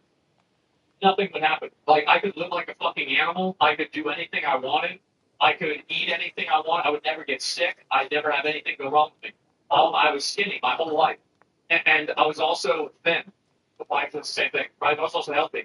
And so, except losing your teeth, yeah, my teeth fell out, right? For sure. What I'm saying is, like, for a lot of my other friends, they, poor teeth, yeah, for sure. But, like, a lot of that's also a lack of preventative maintenance and because of that money to pay for it, et cetera, right? I don't know. What's the name of this?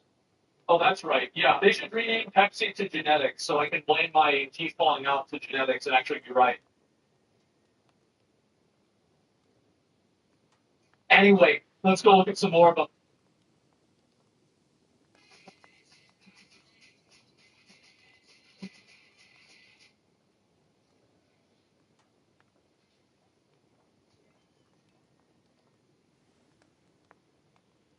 I feel like fast food is crazy, crazy, crazy expensive. Why they're panicking over higher prices? They should be. It's been a while. They need to be panicking. They better be fucking panicking. It's so expensive now. I don't even want to go anymore. There's been a lot of talk online about how much fast food prices have gone up over the recent years. Let's go to the dollar menu. Prices at the Golden Arches leave a bad taste in Dollars. Some restaurants are continuing price hikes, while others are getting desperate in attempts to offer more deals in hopes of increasing traffic. The whole crew, Boone. fun. They can especially force your hand by being What the hell happened? We all know inflation has been rampant since the beginning of 2020. This is prices. Some cases are falling. Or that's the prices are rising. And these CEOs, they know they're hearing But what's really going on here? I mean, are fast food companies trying to pull a fast one on us, price gouging under the cover of inflation? fast food places in general. Y'all better I was watch. gonna say, where's that thing Michael at? Plain old corporate greed, like many have claimed. He's right. I see that he's the active all the time, but he don't join the parties no more. Story. Phony. Don't waste your money. meal priced at $18 at a Connecticut rest stop. Well, this video, I'm going to try to try to price them. Fast food. Yeah. Seems that way. Services or commodities to a level much higher than is considered reasonable or fair by some. This commonly applies to the price increases. Usually, this event occurs after a demand supply shock, like say, global pandemic. Yeah. Harvard Business School says there's no rule for what qualifies as price gouging, but it's not an uncommon occurrence. For example, everything cost and Uber price searches are both examples of price increases that have been considered unfair. But what's the difference? I think this is completely a total. Like, you cannot compare using a Uber app to insulin or, like, medical supplies. They're two totally different things. Between price gouging and inflation? While price gouging is often the result of a business Life-saving. inflation is a general increase in the prices of goods and services over time and is directly impacted by the market. And while 40 states across the country have laws in place to ban price gouging, See, they need to make a law that says that McDonald's can't charge more than $3 for a hamburger. That's the problem. Like, it's ridiculous. And if you buy a fast food meal, it can't be more than like $15. That's not really. gouging. Come on. And this makes it a difficult thing to enforce because so many supply chains are nationwide. As a result, states face heightened challenges in trying to protect consumers from price gouging. So in my opinion, price gouging is a rather nebulous concept. It often lacks clear-cut depictions, and it's not only a practical question, but also a moral. However, with this fast food, Listen, it's not immoral for McDonald's to charge a lot of money for a McDouble. It's just annoying. It's annoying and it makes me mad. That's all. It's not just about high prices here. It's also about prices that seem disconnected from costs and the actual products themselves. So whether specific fast food companies have engaged in price gouging is up for debate. What certainly isn't is how much prices have increased over the years. Yeah. The real question then becomes, is it justified? Finance Plus released a staggering report on fast food prices over the last decade, and it shows some very interesting stuff, claiming McDonald's is king when it comes to pricing. It's fucking ridiculous. So years, citing a 100% increase in prices from 2014. I went to Popeyes the other day, and it was $21 per beef. I got a 4-piece tenders meal, a large drink with large mashed potatoes and gravy and Cajun fries. $21. 2024. Now, to understand how we got here, let's just rewind for a second. Fast food in its early days was built on two important promises: speed and affordability. However, its initial success, it really started to become a symbol of culture. Well, the food may have lacked in quality, it ultimately made up for cheap prices, and the 6-piece, this year, this video was probably taken in like 2017. Like, I'm joking, but like, this is probably taken realistically 2005. Like, I feel like this is about 2005 prices, maybe 2000. Like, yeah, it's somewhere around there. 90s? Nah, bro, nah. However, today, the same can't be said. It's not breaking news, but fast food is rarely fast, and it's becoming pretty expensive for what the quality is. Over the last 2 decades, rising costs have hit the industry hard. Bullshit. Real estate prices, living wage increases, and supply chain innovations. Not in Texas. Started driving up costs. Add to that, the increasing costs of beef, chicken, Bro, I feel like, I got some like a fucking minion doing all my dirty work for me right now. I'm on GTA, bro. I hired a motherfucker who's level 8. And I I was like, I'll help you get money. You gotta do all my shit for me. And he's like, okay, bet. And literally, bro, I have been driving around doing everything. And I'm like, you drive. I'm like, you drive. I'm taking a break. And he goes, I've never tasted so good. IHOP's breakfast favorite combo is now TikTok, featuring IHOP's world famous buttermilk pancakes, a hickory smoked bacon, and 2 eggs cooked to order your way. All for just $6. Part of the new $6 house space menu. Comprehensive dental, including $0 deep cleaning, so you can enjoy movie night. Get the benefits you need. Call Scan on 877-807-5798.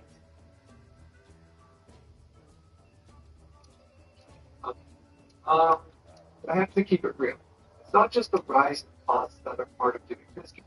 It's also factors like increases to advertising, including executive compensation packages, along with significant investments in technology. Wait, and he can work remotely. So this guy doesn't even have to show up and he gets $113 million. And this isn't, oh, it's Starbucks. Yeah, of course. They probably sold what? Like 50 drinks to make that much money? They need to have, Ross needs to get me to be like the fast food star. Like, I'll sort this out so fast. Like, what I would do is I would go to every fast food restaurant and I would order the food and I would compare it to the food. And if it's not the same, they get sued for false advertising and somebody from the company has to do it. Where?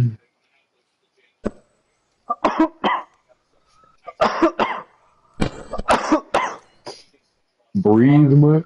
I forget. With all the executives, because we don't know exactly, random person. We don't know exactly who stalled the news, so we're just going to have to guess. It's quality, that's it. And so, that would be a good start. In compensation packages, along with significant investments in technology, like overlaps for these companies. And of course, stock buybacks, returning billions of dollars to shareholders. But don't just take my word for it. Let's look at some of the numbers. According to the Federal Reserve's economic data, Food away from home, which is the category that includes fast food, has grown roughly 28.5% over the last 5 years. But general overall inflation was only 24%. That's the thing is, after COVID, this is what happened. COVID gave them an excuse to raise prices massively, and then they never went down. That's what happened with all these fast food restaurants. Now, That's at first glance, these price hikes might seem like a logical reaction to the rising costs of inflation. Let's dig a bit deeper. While the cost of doing business has increased, profit margins at many major chains have held steady or even grown. Take McDonald's, for instance. Despite facing higher expenses, their operating margins climbed to nearly 46%. That's insane. Up from around 41% in 2019. That's not just total costs. That's the right. If you don't think operating margin is the best indicator to decide this, let's look at their net profit margin. It's gone up from 28% right before the pandemic hit. It's disgusting. Look at this. Way up to over 33%. No, it's not because of the war in Ukraine or Gaza. The fucking Taco Bell got rid of 5-layer nachos. It has nothing to fucking do with it. Don't blame Ukraine on this. This has led McDonald's to begin to take some drastic measures to try to convince customers that they not only aren't being greedy, but also that they still can provide value with their menu. But more on that in a moment. This pattern isn't unique to McDonald's, though. Chipotle has reported record revenues fueled by menu price increases of nearly 12%.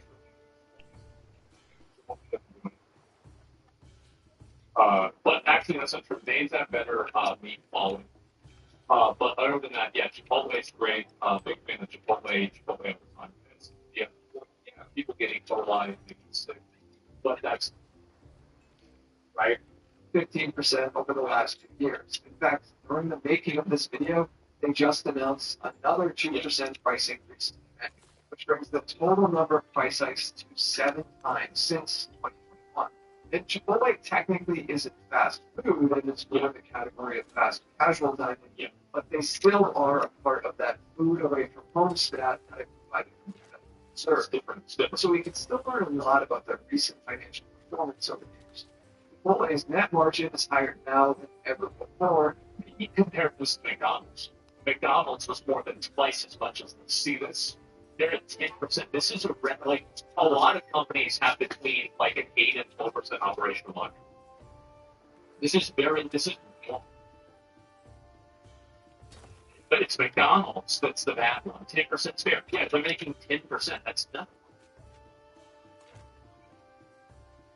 Has been steadily climbing since the pandemic. However, the margins did tank before the pandemic due to foodborne illness issues that come into space. But if we also look at their revenue and net income, that has also been rising steadily since the last Oh my fucking god, I wish I would have gotten back now. Over 17. That's not fair though. So with the multi, they're still growing. Operating income is going to go up because they have more places to grow because they haven't hit a market cap yet. Whereas McDonald's hit a market cap 50 fucking years ago. So there's a total, like, you can't look at total net revenue. You have to look at what the operating margin is. Because if you're making 150 million versus 50 million at the same net revenue, that's the real fucking conversation. At $20 million, that's not even that. No, I'm not sponsored by Chipotle. Like, I'm not. I eat Chipotle at least 3 times a week, and I don't want to hear this. This is bullshit. It's McDonald's and Taco Bell that are wrong. Chipotle's fine. 2022 and over 2 million in 2023, including significant bonuses tied to the company's profitability. This is over 1,300 times the median pay of a Chipotle worker. Now, whether you think the CEO is worth 1,300 times the average worker or not, it's clear that they are making more money now.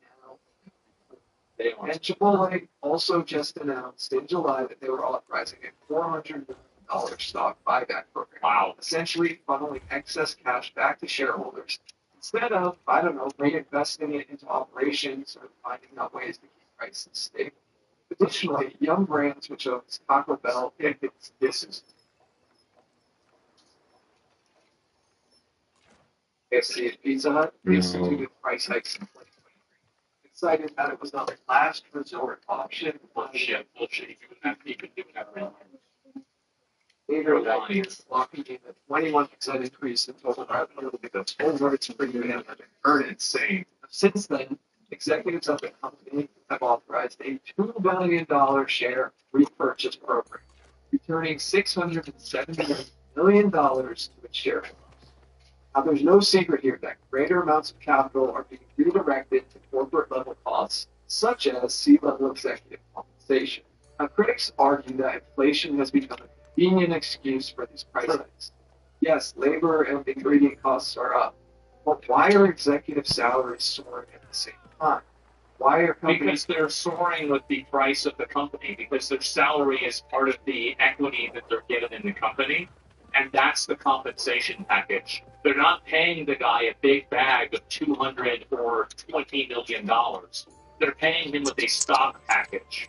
That's the reason why he's getting a lot of money. He's increasing ad budgets and launching multi-million-dollar stock buybacks while citing higher costs as the reason for passing price increases onto consumers. Now, in some cases, the numbers suggest these companies are taking advantage of inflationary pressures to pad their profits. In fact, a recent analysis from the Economic Policy Institute found that corporate profits accounted for over 40% price increases across several industries during the pandemic recovery period. Now, while fast food isn't singled out in this analysis, it does seem to fit into this broader. It's going to be so it's more than 40%. Because you're looking at all of the different food, and then fast food is the worst offender, then you would have to logically assume, and that the other prices, like, they have to be something. Chili somehow is fucking cheaper. So it's actually, fast food is probably 60 or 70. Correct. This narrative has led to a huge disconnect with corporations and their consumers, particularly around their pricing and the value propositions they offer. But the interesting thing here is some of these companies are faring much better than others. Chipotle, for example, is continuing to grow in spite of the price hikes. Because they haven't reached market saturation for having enough stores in an entire nation. They're not worldwide like McDonald's. So in 20 years, 30 years, Chipotle is going to have the same problem. They're growing because they're a new company and they have room to grow. But McDonald's and Taco Bell doesn't have that same room because they've already had a hegemony over fast food for 50 years. It's totally different. Easy excuse. No. It's a fact. This is a fact. You're defending this bullshit? No. What do you mean I'm defending this bullshit? Their profit margins are at like 10 to 15%. McDonald's is at 30. So how the fuck am I defending it? No. This is, they're growing. How many stores? Look.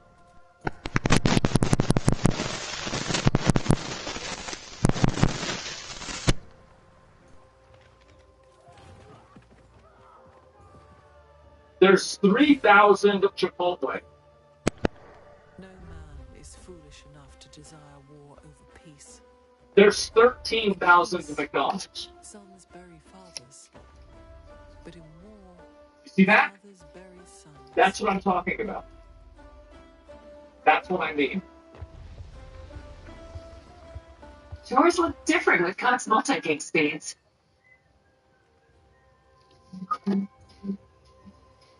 All your devices at once with multi-gig speeds. Available everywhere, only from Cox. Bro really likes Chipotle. I'm not a Chipotle stockholder. This is an objective fact that their net revenue is going to go up because their business is still in the phase of growth and the product is good that people are buying. I'm not a stockholder. I eat there all the time. I know this. So historically haven't offered any sort of value. While restaurants like They don't need McDonald's, Burger King, Wendy's, Taco Bell, and others are all trying to entice customers by trying to add more value deals. They're lying. They're not value. See, it used to be the dollar menu, and then it was the value menu, and then they got rid of it. But of course, fast food chains have their side of the story too. They Yeah, their side, which is lying and wasting people's fucking money, and then advertising products that you look at the Taco Bell drive-through, and it looks one way. You get the product, it's not the same thing. These price hikes are a necessity, not some evil choice. And their executives have pointed to some real They're using AI at the drive-through at Taco Bell now. They keep getting my order right. This used to never happen. Never. They would never get my order right. Now they always get it right. It's AI. Guaranteed. rising wages, volatile supply chains, and of course inflation as reasons why fast food just isn't as cheap as it used to be. Now, back in May of 2024, social media posts about an $18 Big Mac meal went so viral that McDonald's actually had to begin a campaign trying to debunk some of the myths that were being spread about you're going to debunk your own menu. prices. Remember this graph from earlier? Yeah, well, McDonald's disagrees with a lot of it. I bet they do 46% profit margin. What a joke. Behind this is that while data on its own is rather objective, the way in which data can be presented often is very subjective. That's true. Including this video here. Great point. However, in their blog post, McDonald's cited bits of information from the article labeling them as myths. In their blog post, McDonald's cited McDonald's raised prices at McDonald's overall 5-year increases are supposed to increase to run restaurants which have gone up. No, that's not true because then the other restaurants haven't gone up that much. That's big. McDonald's raised prices so much revenue, menu prices increased more than 3 times.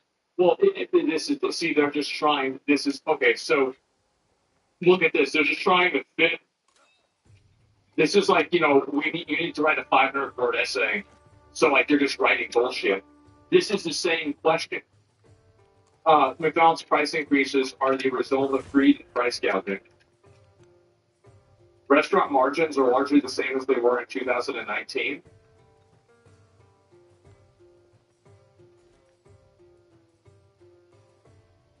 What about 2015? What about that 2019? So yeah, interesting you used the frame of reference right before you pumped up all the prices. So you go and you say that they're moving the goalpost. So no, look at it. See, it was down here. This is an operating margin. This means if they make $1, they're getting 30 cents back on that fucking dollar. This is insane. 10 years ago, shit changes. It's a percentage. This is different. They're lying. McDonald's Big Mac meal has increased in price. See, this is what they're doing. They're using 2019 as a reference point because that's when they began doing this. But if they had to use 2018 or 17, all of these myths would have been reality. That's what they're doing. Come on, man. You think chat doesn't know percentages? Yes? McDonald's cited bits of information from the article labeling 10-piece McNuggets meal has increased in price by 95.5%. No, but it's increased by like 50%. Everything is based off of 2019 because that's when they started doing this. myths, like, quote, McDonald's raised prices at a rate nearly double the national rate of inflation. And over in their fact, that over the last 5 years, prices have increased around 40% due to higher input costs such as salaries, food, and paper products. And while that may be very well true, the article cites McDonald's menu prices have doubled 100% since 2014 across popular items, the highest of any chain we've analyzed. But okay, let's just assume McDonald's was confused on this. So, and they're selectively using data that is deliberate misrepresentation. And they cited from 2019 on as article says, which is 2014.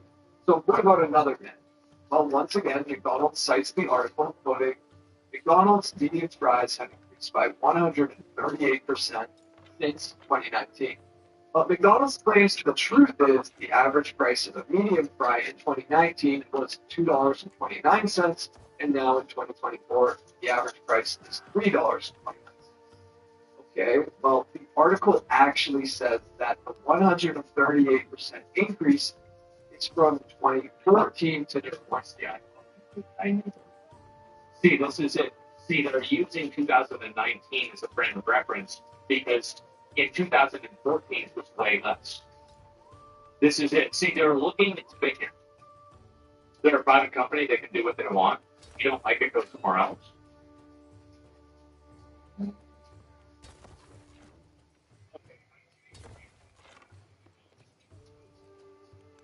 So I was going to say that I have, but I actually have. But why are you defending this bullshit? This is ridiculous. Do we need to go back to the fucking operating margin again about this? Was it 30-6% operating margin? I'm pretty sure the fucking cartels are lower than that. You have a worse operating margin selling cocaine. This is insane. Stop being a dick eater. Not 2019. Now, I can go on. And McFlurry.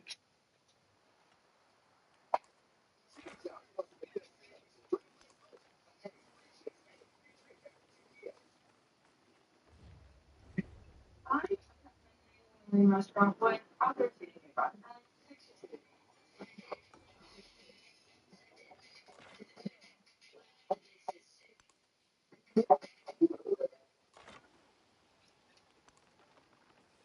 See, a McFlurry, whenever they came out, it was like $1.30 or $1.70. I remember this because I asked my mom for one. She said, no, I'll only give you an ice cream cone because McFlurries are overpriced. And I cried at the McDonald's lobby. I remember this. I was like 5 years old or 4 years old or something. And this is right whenever they had McFlurries. And I was sitting there crying. It was one of the worst things that ever happened. And now they're $5 fucking dollars. $4.40. And by the way, this is the small. There's no reason for this. And it doesn't. And the machine doesn't even work half the time. Now, I could go on, but I think you're starting to get the point. Okay, but there are some who argue that rising wages are really the ones. Lying again. Lying again. That's not even true. McDonald's is paying the same, like the minimum wage in Texas. It's been the same since 2009. They're Claiming this trend of increasing minimum wage could lead to job losses and widespread restaurant. No. And closures. However, the evidence suggests otherwise. Economists at the Economic Policy Institute have extensively researched this issue and found that higher wages would likely have the opposite effect, modestly stimulating consumer demand, boosting business activity, and creating job growth. Okay, but what about fast food prices? Are they rising because of higher wages? No, that's not the reason why. No. Don't let them turn us against each other. No. They're doing it because they have a 40% plus operating margin. Well, yes, but not entirely for the reasons you might think. Price increases in the fast food industry are part of a long-standing trend, not a sudden phenomenon caused by wage hikes. Because while the consumer price index for all items rose by 3.2% between April 2022 and April 2023, fast food prices surged 5.2%, according to the Bureau of Labor Statistics. Meanwhile, the cost of groceries increased by only 1% during that time. That was then. This is now. Fast food has been getting desperate over the last year.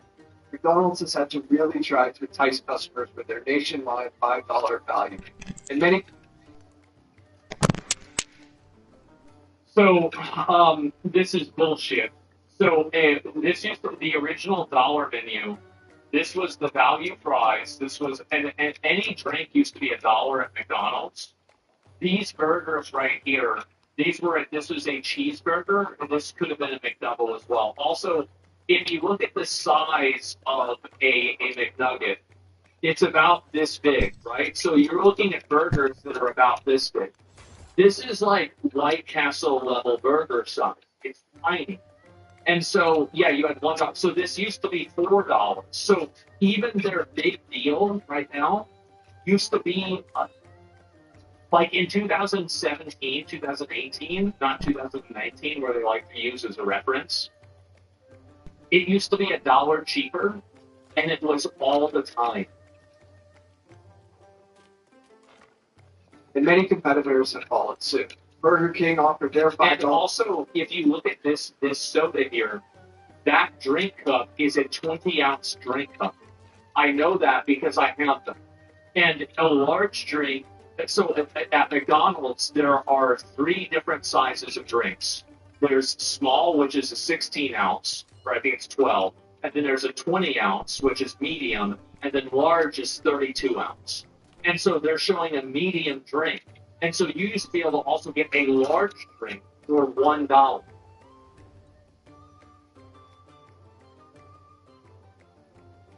Is 30 ounces? No way.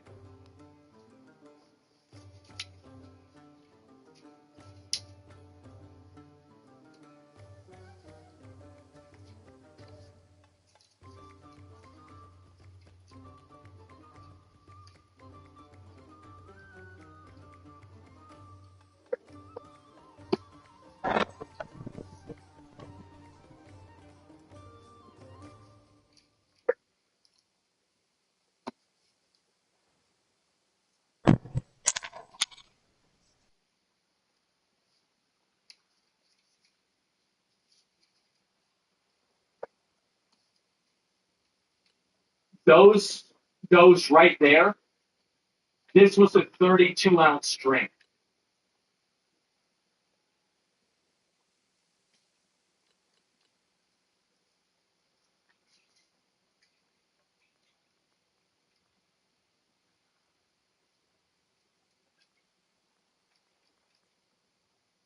And now it's 30. Hey, you ordered wings, right? Did we get enough layers? Everyone's covered. Here. Man, Cheyenne, Wizard, two wings your way with 10 different flavors at Flynn Chicken. Scan Health Plan is for people with Medicare.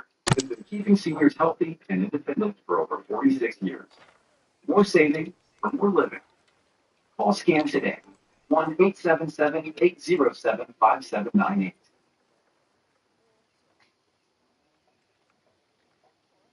Because they used to say on the drink that it was 32 ounces. And they took it off.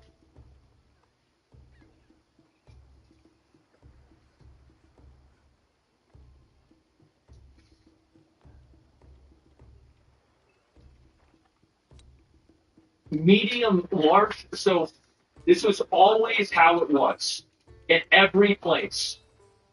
Medium was 20 or 21 ounces. Large was 32 ounces. And extra large was 44 ounces for a drink. For my whole life, that's how it's been. McDonald's changed it. And now it's 30. And they doubled the fucking price. Do you remember McDonald's drinks used to be $1? They were $1 for any size drink. Okay, see, now we all remember that. So they doubled the price. They lowered the amount of soda.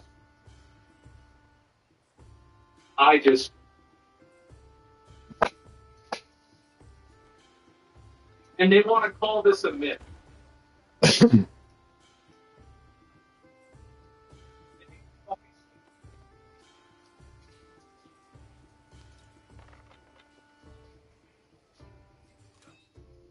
$4 meal, Wendy's did a $4 meal, and Taco Bell launched a $3 value deal, all in an attempt to increase traffic to their stores. Now it's clear they have a real problem on their hands, not only in terms of general sentiment around their value propositions, but also in regards to pricing.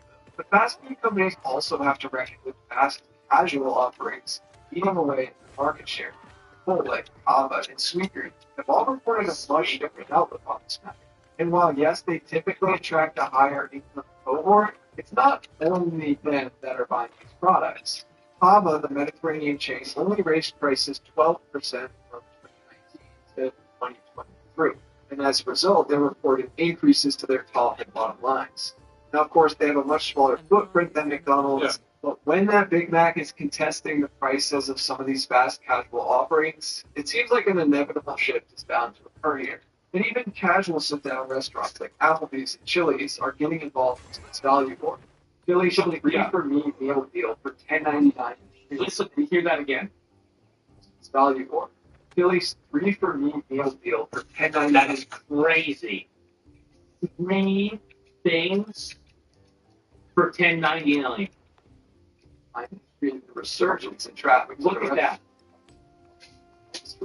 Resulting in their foot traffic soaring 33%, capped off 6 straight months of increases.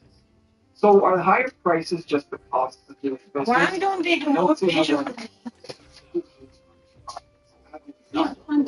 Years and all those things. Yeah, it is. To me, this does seem like some good old-fashioned corporate greed, masked in layers of manipulation and excuses. McDonald's is lying about everything, and so is Taco Bell, and Wendy's is almost as bad. KFC, I used to be able to go to KFC with my mom, and we would get a 20-piece bucket. And do you remember?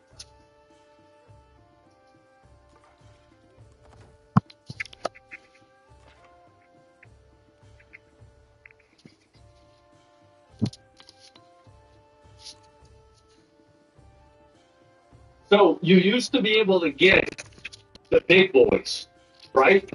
And you could get, I would get one, and my mom would get one. And they were so big that you would have a handle on it. Remember that? And we would get the whole thing for $20. That's a bucket of soda. Yes. Yes. $20. I looked at it recently. It was like $42 just for a bucket. Don't talk negatively about Taco Bell, please. Say we want McDonald's, but take Taco Bell out of this. Oh, I'm sorry. I don't want to speak negatively about the company that had an active lawsuit against them for false advertising because of how big of a difference it was between the food that was advertised on the menu and the thing that the user got. Oh yeah, but no, let's not say anything bad about Taco Bell, guys. They didn't even ask me what kind of sauce I wanted. You used to be able to get frijoles or like potatoes and cheese, and they would give you a taco shell to dip in.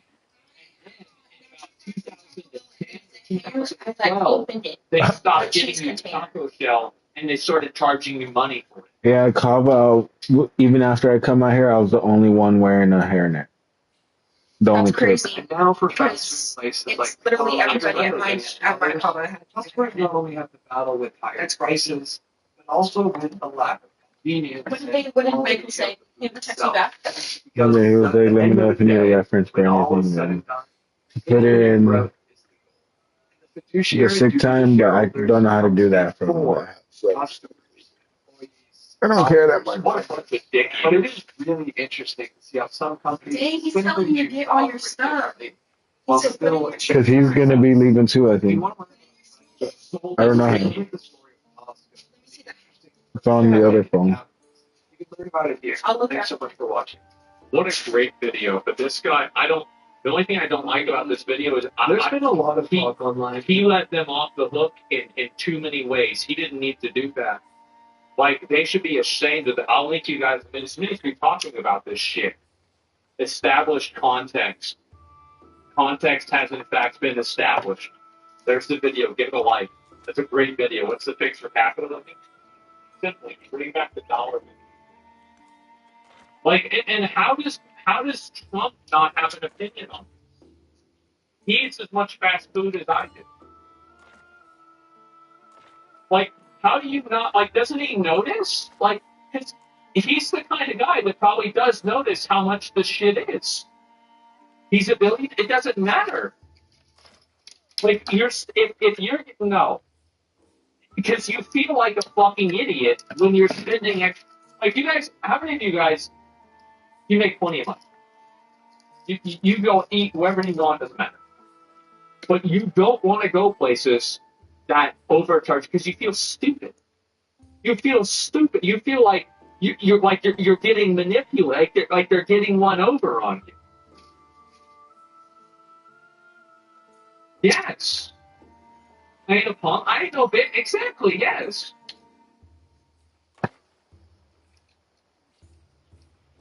I mean, doesn't even know the price. Somebody in that administration needs to fucking tell him about this thing because he's right. McDonald's is like McDonald's. It is the core of America. It's like McDonald's, Coca-Cola, football, basketball,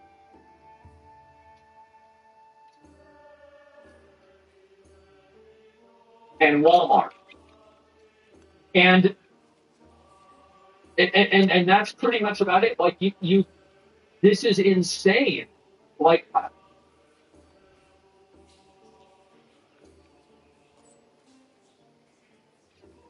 the $5 value meals are smaller than the old.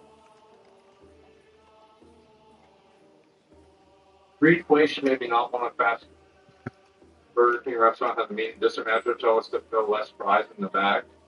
You remember back in the day at Burger King whenever they used to put an onion ring in the top of your fries?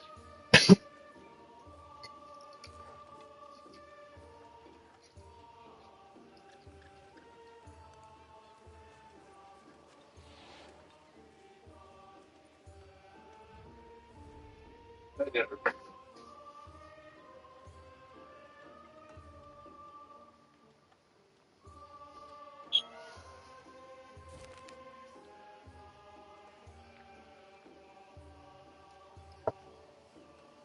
I don't think I don't know why people put up with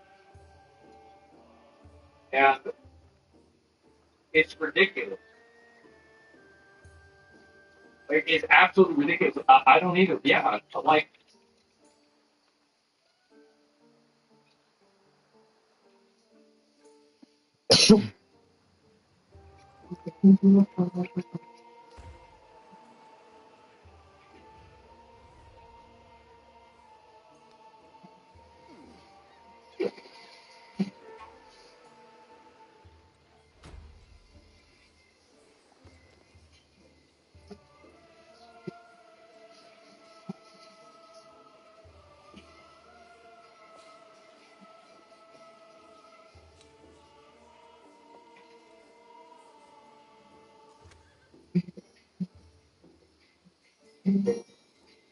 Each of us has just one life to live.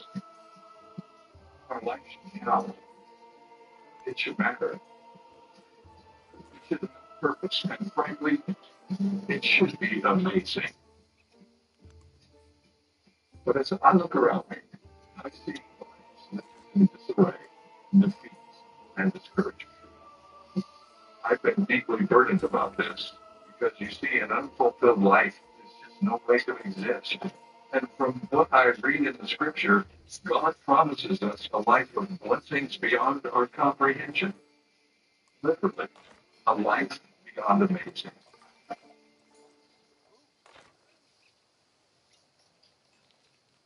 what kind of people do we need to be to live in this culture that is so messed up and hard to define and we don't know where it's going and it always ends up where we didn't think it would be? We are told that when the Holy Spirit completely controls the life of a believer, this is what it will look like.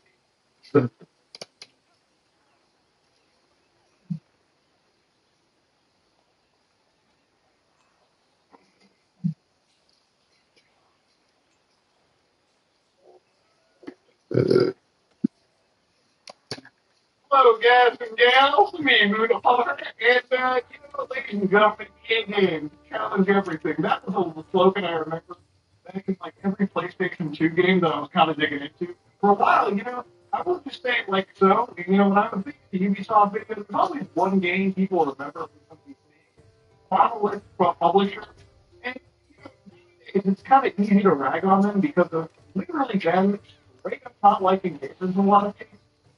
The other day I was reading some insane shit about Dragon Age.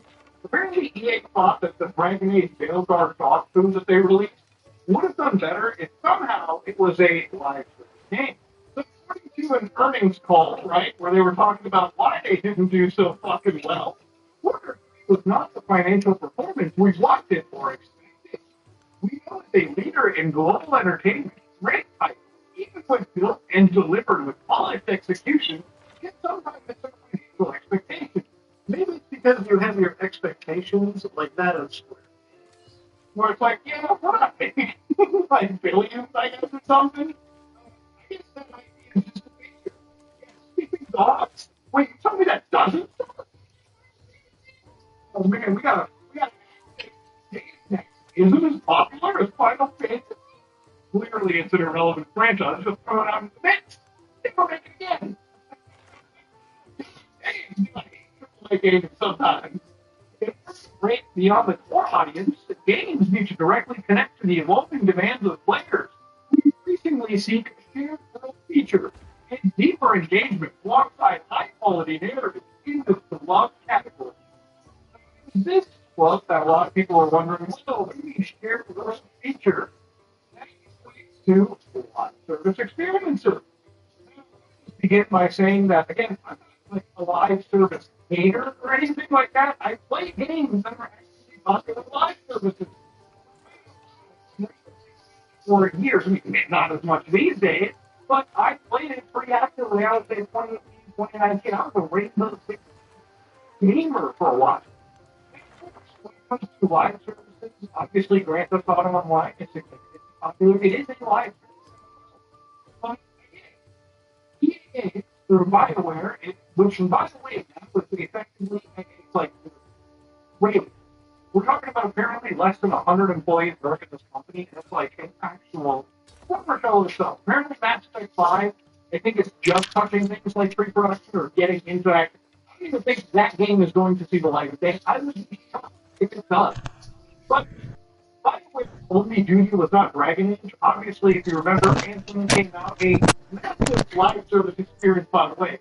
And I'm sure he has intelligent business Harvard grad how successful this fucking game is, they tell you, oh man, it's got all of 20 fucking people still on it, right? You do like millions, didn't do gangbusters, did it? Doesn't have millions of active live players. I was expecting with all of this live service intelligence thrown into it, probably should be sitting at 2 billion active players every single hour. Unfortunately, I guess some intellectual missed the mark over. Now, it's not like a terrible game. It's a game that has some real actual like effort put into it. Like I can actually see like why some people really enjoy it. The shame is it's a game designed to again be more for the live service community where you log in every day, you get your game, you do everything. It almost feels like there's so much mobile game involvement, so much thought processes put into people constantly doing the same content over and over again just to grind for better and better riches. I guess if you play any mobile game, it's kind of like, I grind so I can get 5 pieces of shit, and I can fuse those together to get a lump of shit, and then I can use the lump of shit to generate slightly better gear. I keep doing that over and over and over again, like a fucking lab rat, until eventually I have the highest possible gear score, and then that's it. That's gaming for me. Now, obviously, I don't think most gamers are really looking to force it, especially those that buy $60 single player or like community experiences. Now, Dragon Age talked about this in the Ubisoft video. It's funny as hell when you play this game because even the gameplay, like forget about all the politics and everything around it. The gameplay is fucking boring, okay? As somebody that's played during a majority of that game, I'll tell you right now, the first like six, let's say first 16 hours of the game, right? It's probably the most pivotal and important section. If the combat, just the combat isn't exciting, okay? What makes you think people are going to stick around? And you might be like, well, who that gets better? By the time you reach level 20, level 25, when you've gotten through your skill trees, bro, getting to level 20, 25 is where you need to spend 15 hours of your life into. Oh, if the first 15 hours aren't fun, I'm not going to do it. I'm not going to go all the way to level 20, 25. You get what I'm saying? This is not Final Fantasy 13, where it's like, you just have to get to like chapter 13 before things finally get good. From chapter 13, the end of the fucking game. Okay? It's the end. What do you mean it gets good? What, the credits roll and I can finally uninstall it? The game's amazing then. Absolutely perfect. That's a 10 out of 10. Finally, I reached the end. Let me uninstall this pile of shit. That's the reality of it, okay? If your game isn't engaging or fun, and again, people are going to obviously be Olympic flashing about it. But yeah, like service thing, I was sitting down and I'm like, dude, again, it's like the most out of touch executives working at these companies who literally cannot understand these games fail because they're, again, not even close to an actual expansion over games like Dragon Age Inquisition, which was like a PS4 launch title, a PS3 title. We are not even producing games that are taking real advantage of the PS5. We are producing games that really feel like hampered user live service co-op games that now have these stories attached to it that just feel like they're PS4 games with slightly higher resolutions and maybe some ray tracing haphazardly thrown in. These are not PS5 games. These are not actual improvements, right? You think when you play a game a decade down the road, there will be some pretty changes. But there isn't. And that's one of the problems that I think people have.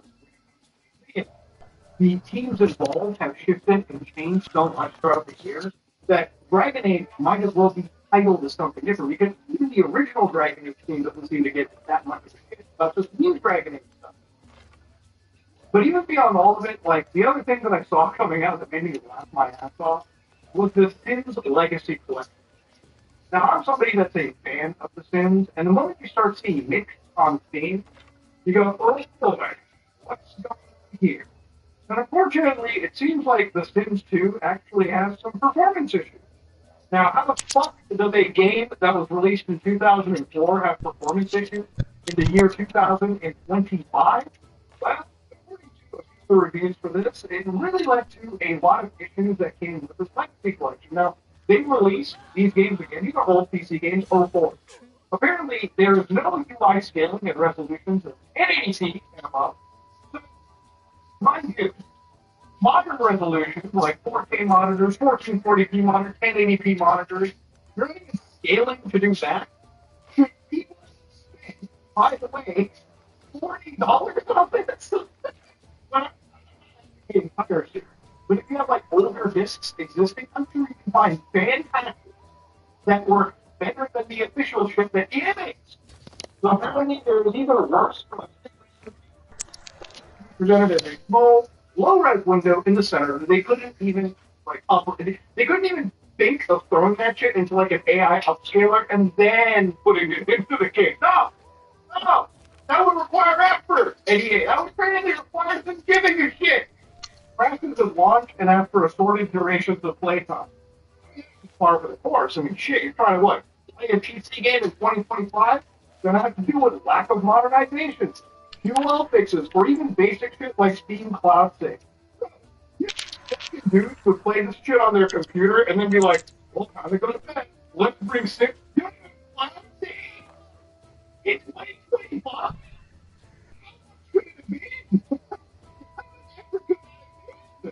Retention of known bugs from the original release. I mean, that's just hilarious. Like, fixing any of the issues from the original game.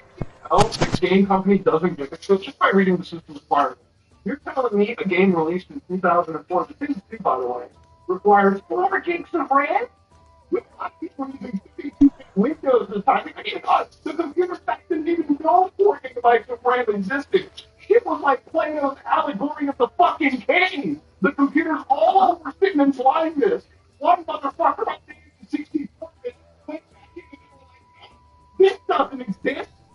That's right. requirements. NVIDIA GTX 600. Nothing said they talk about optimization than requiring a graphics card from 2012 for a game literally released in 2004. Okay? That is actually why I'm sure the way that these things are done is somebody at YouTube or any game publishing firm goes into like the tech closet somewhere in the site, digs out the dustiest, oldest fucking computer from the Clinton administration, sticks that shit down onto a desk, fires it up, thing explodes like a dust-ridden IED, and as long as they can see the splash screen, whoa, Steve, what is the minimum requirement? Windows 10? In what universe does Sims 2 require Windows 10? Shit could run on any requirements, because I'm pretty sure this game is just a slightly patched, and I say slightly patched version of the original binary.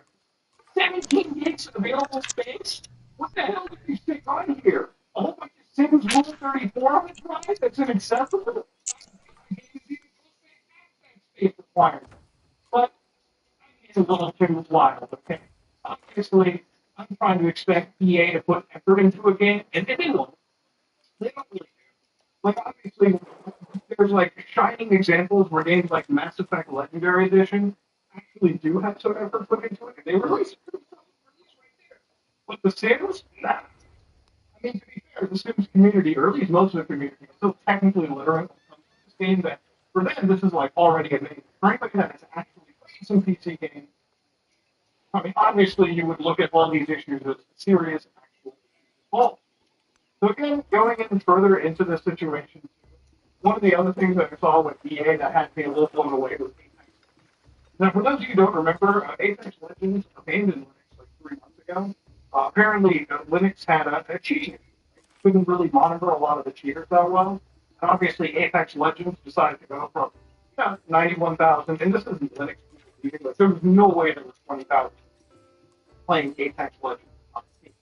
But in amongst other issues, actual cheating issues, which have remained unresolved from everything that I'm reading with their updates, yeah, that's what's causing your game to effectively dry out. And again, I wanted to bring this up because usually anytime you deal with like these Windows cocksuckers who are always like, I'm glad those Linux cheaters left.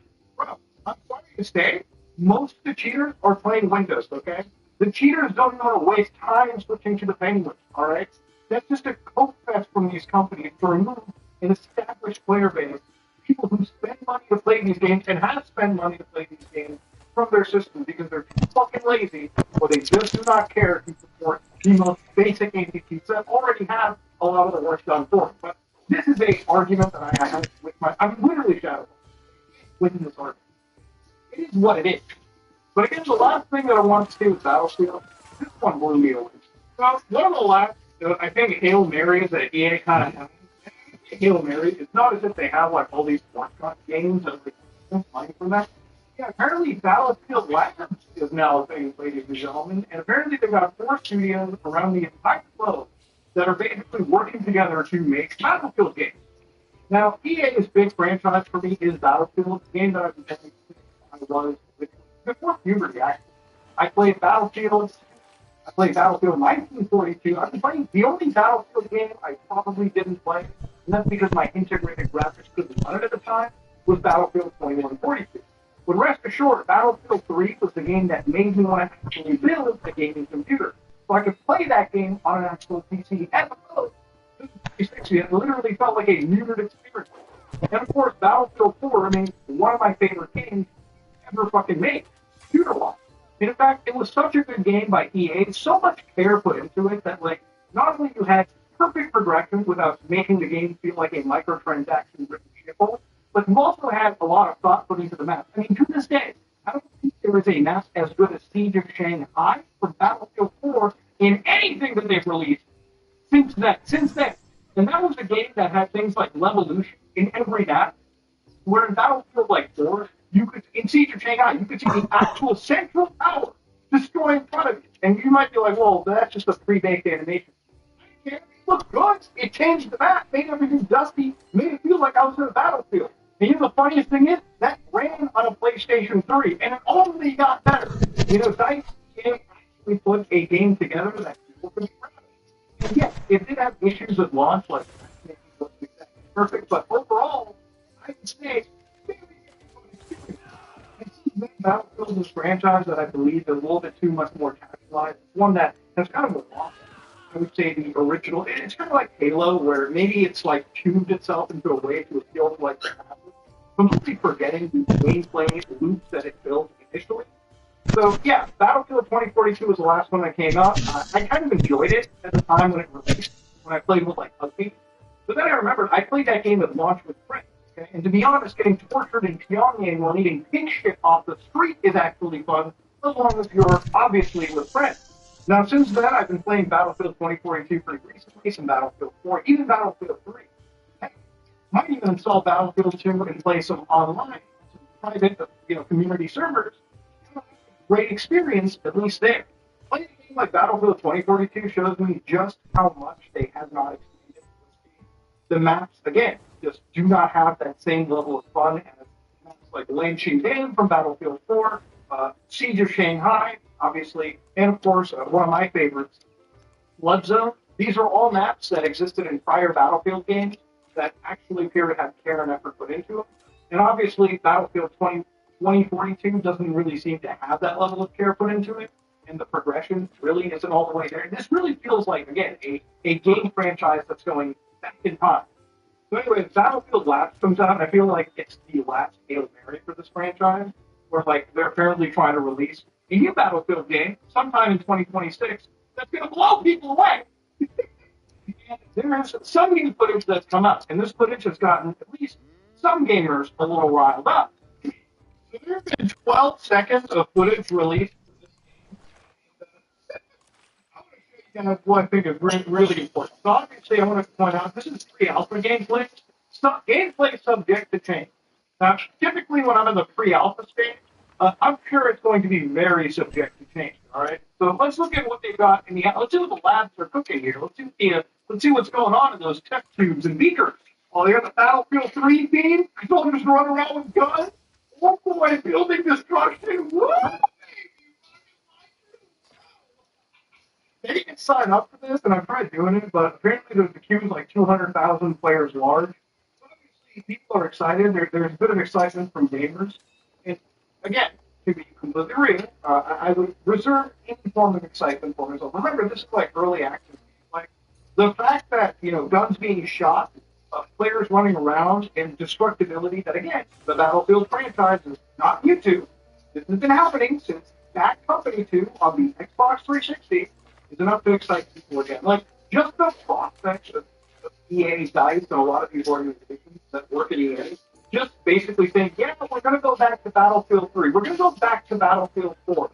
Just shows you, all right, what the gamers actually crave, what they want. But, ultimately, at the end of the day, for a company like EA, it's going to actually be ruined. And again, quote me on this when this game releases. This game probably will be ruined because they're going to have this insane focus on live service, hyper focus on like monetization. Let me tell you why a lot of these big shooters, as soon as they come out with these live service, usually, and again, I'm going to bring Halo into this, when you release a live service shooter, typically these companies release games with minimal viable product for early access. Products that are functioning games, but they don't have all their content from day one. So back in the day when games like Battlefield 3 or Halo Reach came out, these were full release games. They came with their campaigns, they came with multiplayers, occasionally they would come with in Halo's case, they would have a Forge world, they would have a custom game, they would have the entire suite ready to go. And that meant players actually got a functioning, full, complete experience for $60 a month. And then typically after a month or two, that starts to be released, or again, paid services, $10, $50, $20 packs that people would buy and add up. Now, in this case of live service, I'm totally cool when game companies release map packs for free. So nobody's sort of like segregated in these communities. And obviously the way they subsidize it is by releasing cat eaters or goofy microtransactions, whales and the fox, who subsidize the cost of DLC for the general player. So everyone plays together, everyone stays together, and the company still makes good money by selling bacon-themed gun skins. Okay? Because people will buy that shit. I bought gun skins because I enjoy games, especially if the game developer and publisher treats me right. But the problem with games like Battlefield and games like Halo nowadays, or I would even say as far as Call of Duty eventually at some point too, when you release these games with minimal viable product means that they have a very, very minimal multiplayer suite with not as many maps as one would like. I would say these games released probably in the state of 50% of their overall content than games that released a decade ago, like Battlefield 4. And you can play them and play them and play them, and typically the release script for content is so long and so far off that the player base usually tapers off well before they're releasing their first seasons and then content and content on top of it. The only real successful shooter that I've actually played that practices this model well, I would say, is probably Rainbow Six Siege. The first 2-3 years of that game, they were releasing DLC, like expansion content every season. And of course, we kept getting engaged. They released a full game day one, a full multiplayer experience, and it just kept adding from there. And I don't think Battlefield is going to be able to recreate that unless the companies at EA, these labs, actually understand that, and they understand the respect for the consumer and the respect for the consumer's time right there. If this game releases in a similar state to Battlefield 2042 as a minimal viable product, with people clamoring for content for quite a long time before it will die. And again, I'm not for fucking dumbest for thinking so. Man, I'm just somebody that has been in this gaming space for a long time. I don't like, but I can tell you the actual issues that exist there. I can tell you from somebody that spent their own money playing video games and knows what a good video game is, what the actual issues are. But yeah, EA, I would say if you're thinking of pre-ordering this, whenever it comes out, don't pre-order anything. Ensure that these games actually release as fully shipped products. Don't be supporting any form of operating in the game space. Microsoft is like how it's described as like this, like that. Hello, this is Mark with Business Quit Plumbing here in Phoenix, Arizona. I personally have been doing pipelining for over 18 years. And what I've learned is that if you have roots going into your sewer pipe, you want to make sure that you're using the right material. We use a fiberglass along with a 2-part resin that will actually glue itself to the pipe, preventing those roots from going back, and we'll give you a 25-year warranty that is transferable. What we've learned is that creating a pipe within the old pipe still allows those roots to grow back in between the two materials, and that'll cause a problem in the future. Fiberglass and silicate resin, as you're doing your due diligence, is going to be the right way to fix those roots and prevent them from going back long term. Give us a call for a free estimate at 480-999-5466 or go to our website at zippitysplitplumbing.com.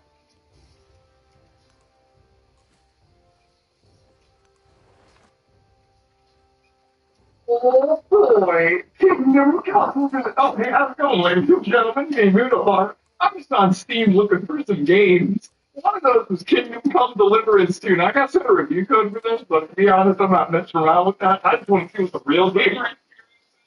Maybe the story's going to be awesome. Maybe the spit that just flew out of my mouth is gonna start a new microculture that will take over society. I don't know. Ladies and gentlemen, what I do know is Ubisoft is currently in a serious situation. Now, for the last 5 years, they've been dropping year-to-date 14.5% loss, all right, just on their stock trading. Now, the thing is, stocks aren't everything. Obviously, you got to realize maybe a company's succeeding in other ways. Not really.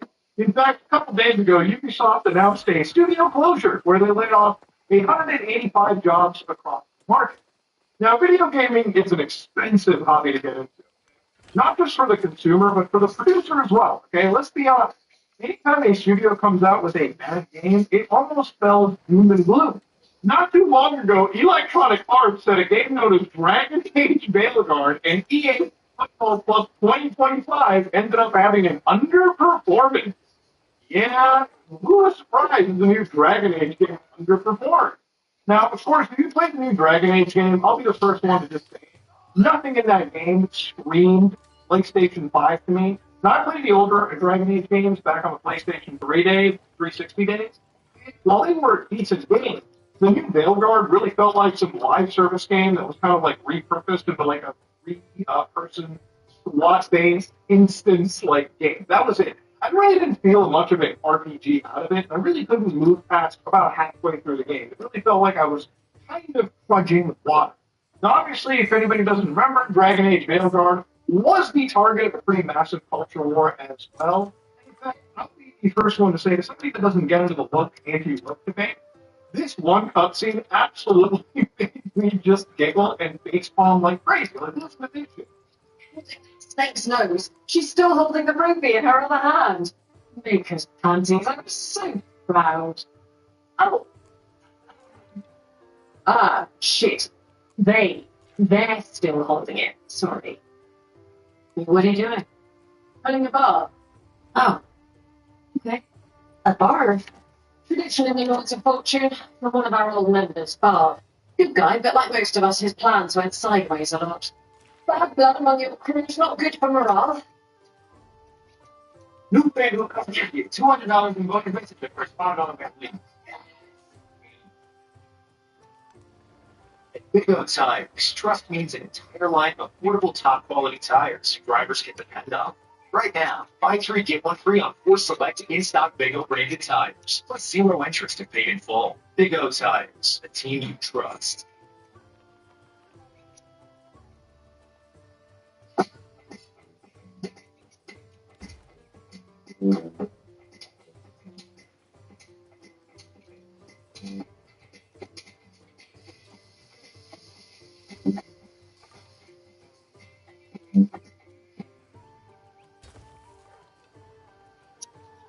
You see, she's doing what we call physical penance for, again, misgendering one of the characters. And even the actual character in the game that was actually, like, offended was like, what are you doing, pal? What's going on? Like, she was face palming alongside me.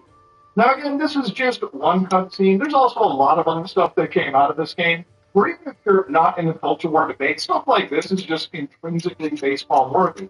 It's like, yes, there's a big difference between the game, like, constantly shoving things into people's faces, and there's a big difference to also, like, treat the audience like actual fucking children. You don't need to be telling this to anybody. You don't need to be doing this. It's just cringy for everyone involved. I think most people can agree on that. Well, it seems like because of this, the company behind this, BioWare, is actually not in a good situation. I don't know if it was necessarily this game. Apparently, BioWare has lost, actually has more than 100 people left, and according to people at the studio, is in fact a ghost of its former shell. And it's kind of a shame too, because BioWare, if I'm not mistaken, is a pretty awesome Canadian company that actually produced really awesome games. One of my favorite series, Mass Effect, came out of BioWare. And to be fair, if this is the state of BioWare at the moment, after what happened with Dragon Age The Veilguard, I think Mass Effect 5 is going to be that great of a title, to be honest with you. I'm a little fucking worried. Now, the thing is, it shows that when it comes to video game companies, really just having one bad game, right, maybe even 2 if you're lucky, will often spell doom and gloom for your company. You'll have people who come into your company, produce a video game, and sometimes they will not hit the mark, and those games, because they cost so much to make, will end up giving a bad situation for, the actual company involved. It may cause Electronic Arts to take off BioWare. You might as well just start up another studio that focuses on live service games. Maybe put more money into our stuff and just go down that road. Now, gaming is, in fact, an art, and I totally believe it, which is why I don't really get into the culture war debates. I think a lot of the issues with modern-day gaming come from the fact that big business people jump into this entire industry and go hyper-focused on the monetization aspect. Now, I started this video talking about Ubisoft, but to be fair, Ubisoft is a company that I think really led the way of, again, making really good quality video games for a long time. This is footage of Splinter Cell Chaos Theory that you're seeing on the screen right now.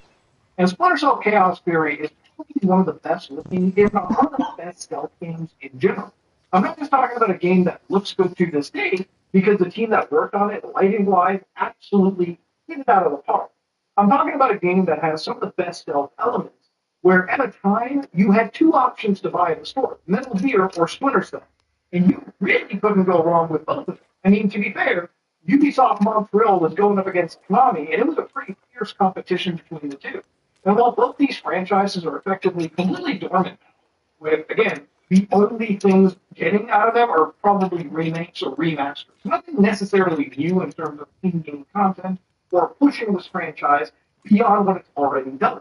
And of course, it wasn't just Splinter Cell. Obviously, Ubisoft was also producing games like Version, And even during the early heydays of Assassin's Creed, I would say Ubisoft was a game company that probably focused on creating interesting experiences first, and then wondering about the monetization later. Is that necessarily a good business strategy? Probably not. But honestly, it made it so that Ubisoft has a history of games that even if their company goes under, I think everyone watching will have one game from this organization that they remember being very, very important in their childhood or even teenage years, depending on how old you are. The Assassin's Creed Shadows was originally supposed to drop last year, November 2024, when we were supposed to be jumping around Japan with two assassins.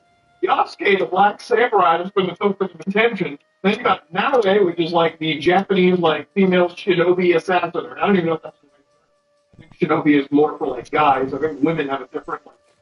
Anyway, not the focal point. The game gets delayed because honestly, it gets pretty fucking pandered. It gets pretty like panned by the actual games community, and they delay it to February 14, 2025. Well, February's coming next month, but not Assassin's Creed because they also decided to delay the game again. To, yes, ladies and gentlemen, March 2004. So yeah, all of a sudden, not 24, 2025. We're running the current year. So obviously the game has been delayed a second time, and apparently it's because Ubisoft wants to basically make sure the game's gameplay is up there. Because even they agree the stuff they've been producing isn't actually all the way there. And look, I don't want to play the whole Miyamoto quote or something where it's like a rushed game is bad or delayed game, is better or whatever the fuck it is.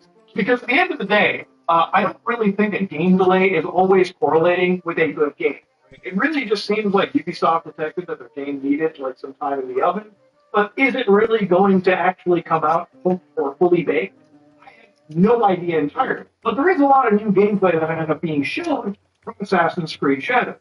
Now, before we go into it, obviously we kind of have to recap some of the actual, controversy around it. Assassin's Creed Shadows dropped with, again, Yasuke being like the main character, which for the first time in this franchise, for some reason, Ubisoft decided instead of having like a completely fictional character in the lore, we're going to have somebody who is apparently new.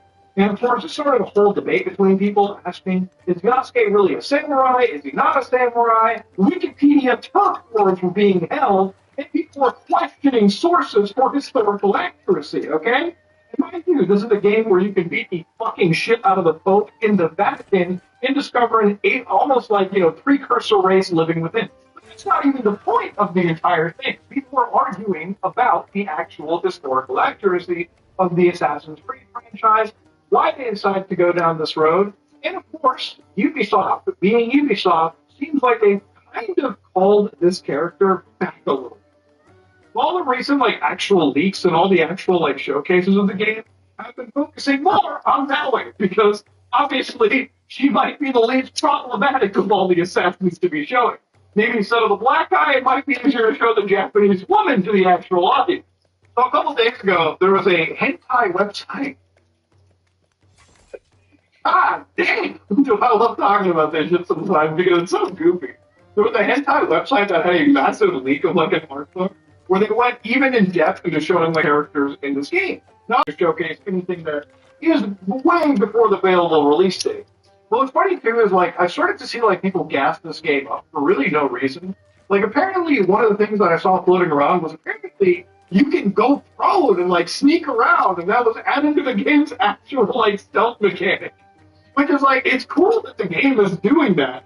But let's not forget, okay, ladies and gentlemen, beyond just having simple goofy stealth, they're not really doing anything in Assassin's Creed Shadows to reflect what their older games or really, being an assassin represents, right? One of the things that really was super duper awesome for games like Assassin's Creed Unity, which again is a game that's almost 10 years old at this point, was a game that introduced things like black box missions.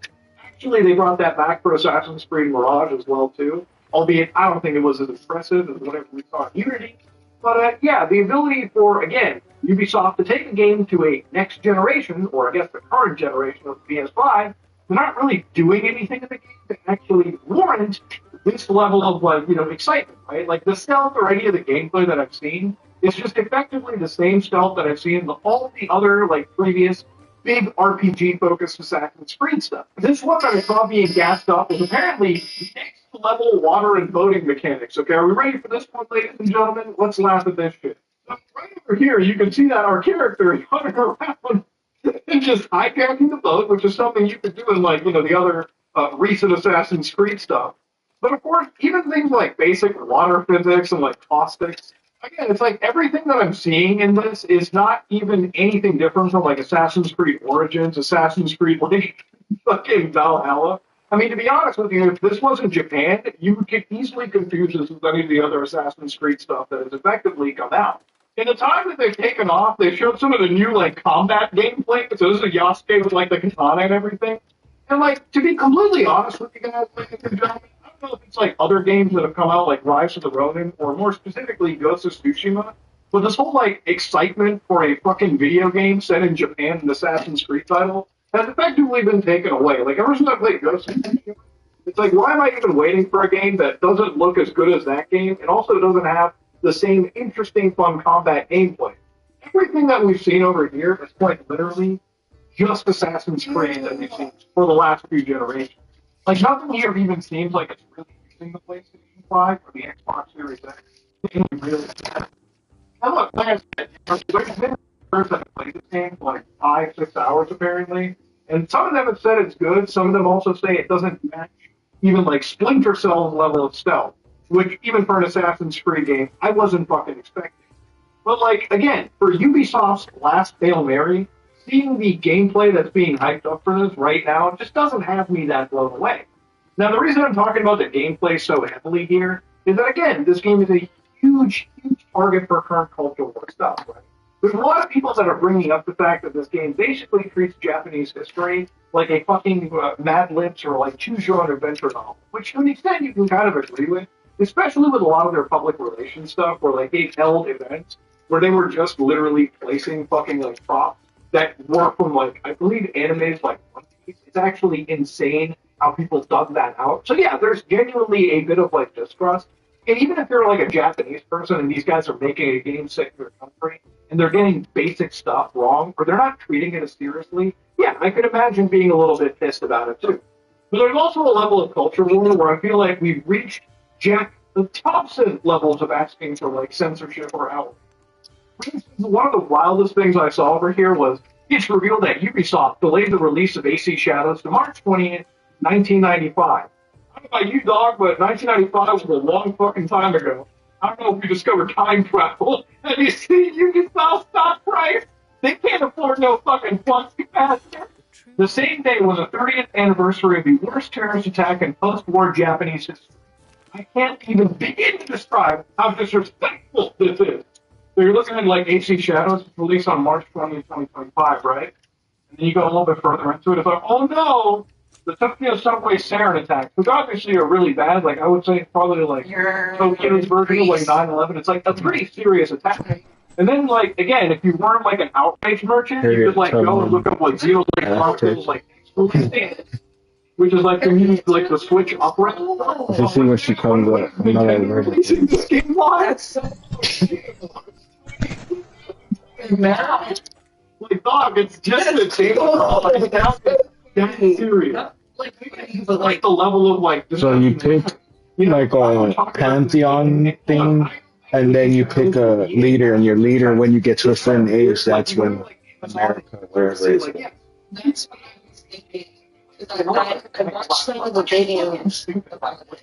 Because, ladies and gentlemen, why are you pre-ordering That is so a game that is a physical copy required on the internet to install? Just buy it digitally. I saw it. I was like, "Why don't put this bitch in this trade?" And they got her standing how she's standing. What? Games, you get nothing of them anymore. Okay, even the fucking 40-minute quest they give you is a waste of your time and intelligence. Stop pre-ordering video games, okay? Let them come out, wait for a fucking review, and then make your decision, alright? Because like the game, like Cyberpunk 2077, and like shit, then you have a shit on a Blu-ray disc waiting to be inside. I'm gonna have like a PP attack right now. But the other other big thing that I saw about this too was apparently how Yasuke is a disrespectful person to Japanese culture. Because apparently you can go into shrines and just fuck things up. Wake up, you suck, defender, and hear our voice. What kind of Assassin's Creed game destroys an actual religious site? They played Assassin's Creed 2. I made a video on it not too long ago. Yeah, you actually go into the fucking Vatican and basically disrespect, I would say, Catholic religion right there. I would say most Assassin's Creed games basically, like, say every single world is full of shit. Whether you're a follower of Christianity or Islam or anything, remember, in Assassin's Creed, you're just basically some slave race from a precursor, highly technologically advanced group called the ones that come before, okay? All right, those who come before. Seriously, play the entire Assassin's Creed franchise and just realize how shit insane the story gets to. But yeah, what happened over here was this one 20-second clip release where Yasuke was at one of the shrines in the game causing to be disrespectful. So immediately starts off, squad wipes a man right in the back, basically freaks him out, runs away. That's by the way, strong back, by the way, to be able to take a full arrow and then still run away. Then he runs into the shrine and causes disrespect. He runs around, breaks it. Yes, this would be considered seriously consistency, just some destruction business in the game. The other thing about it is there is a term people call, it's called you control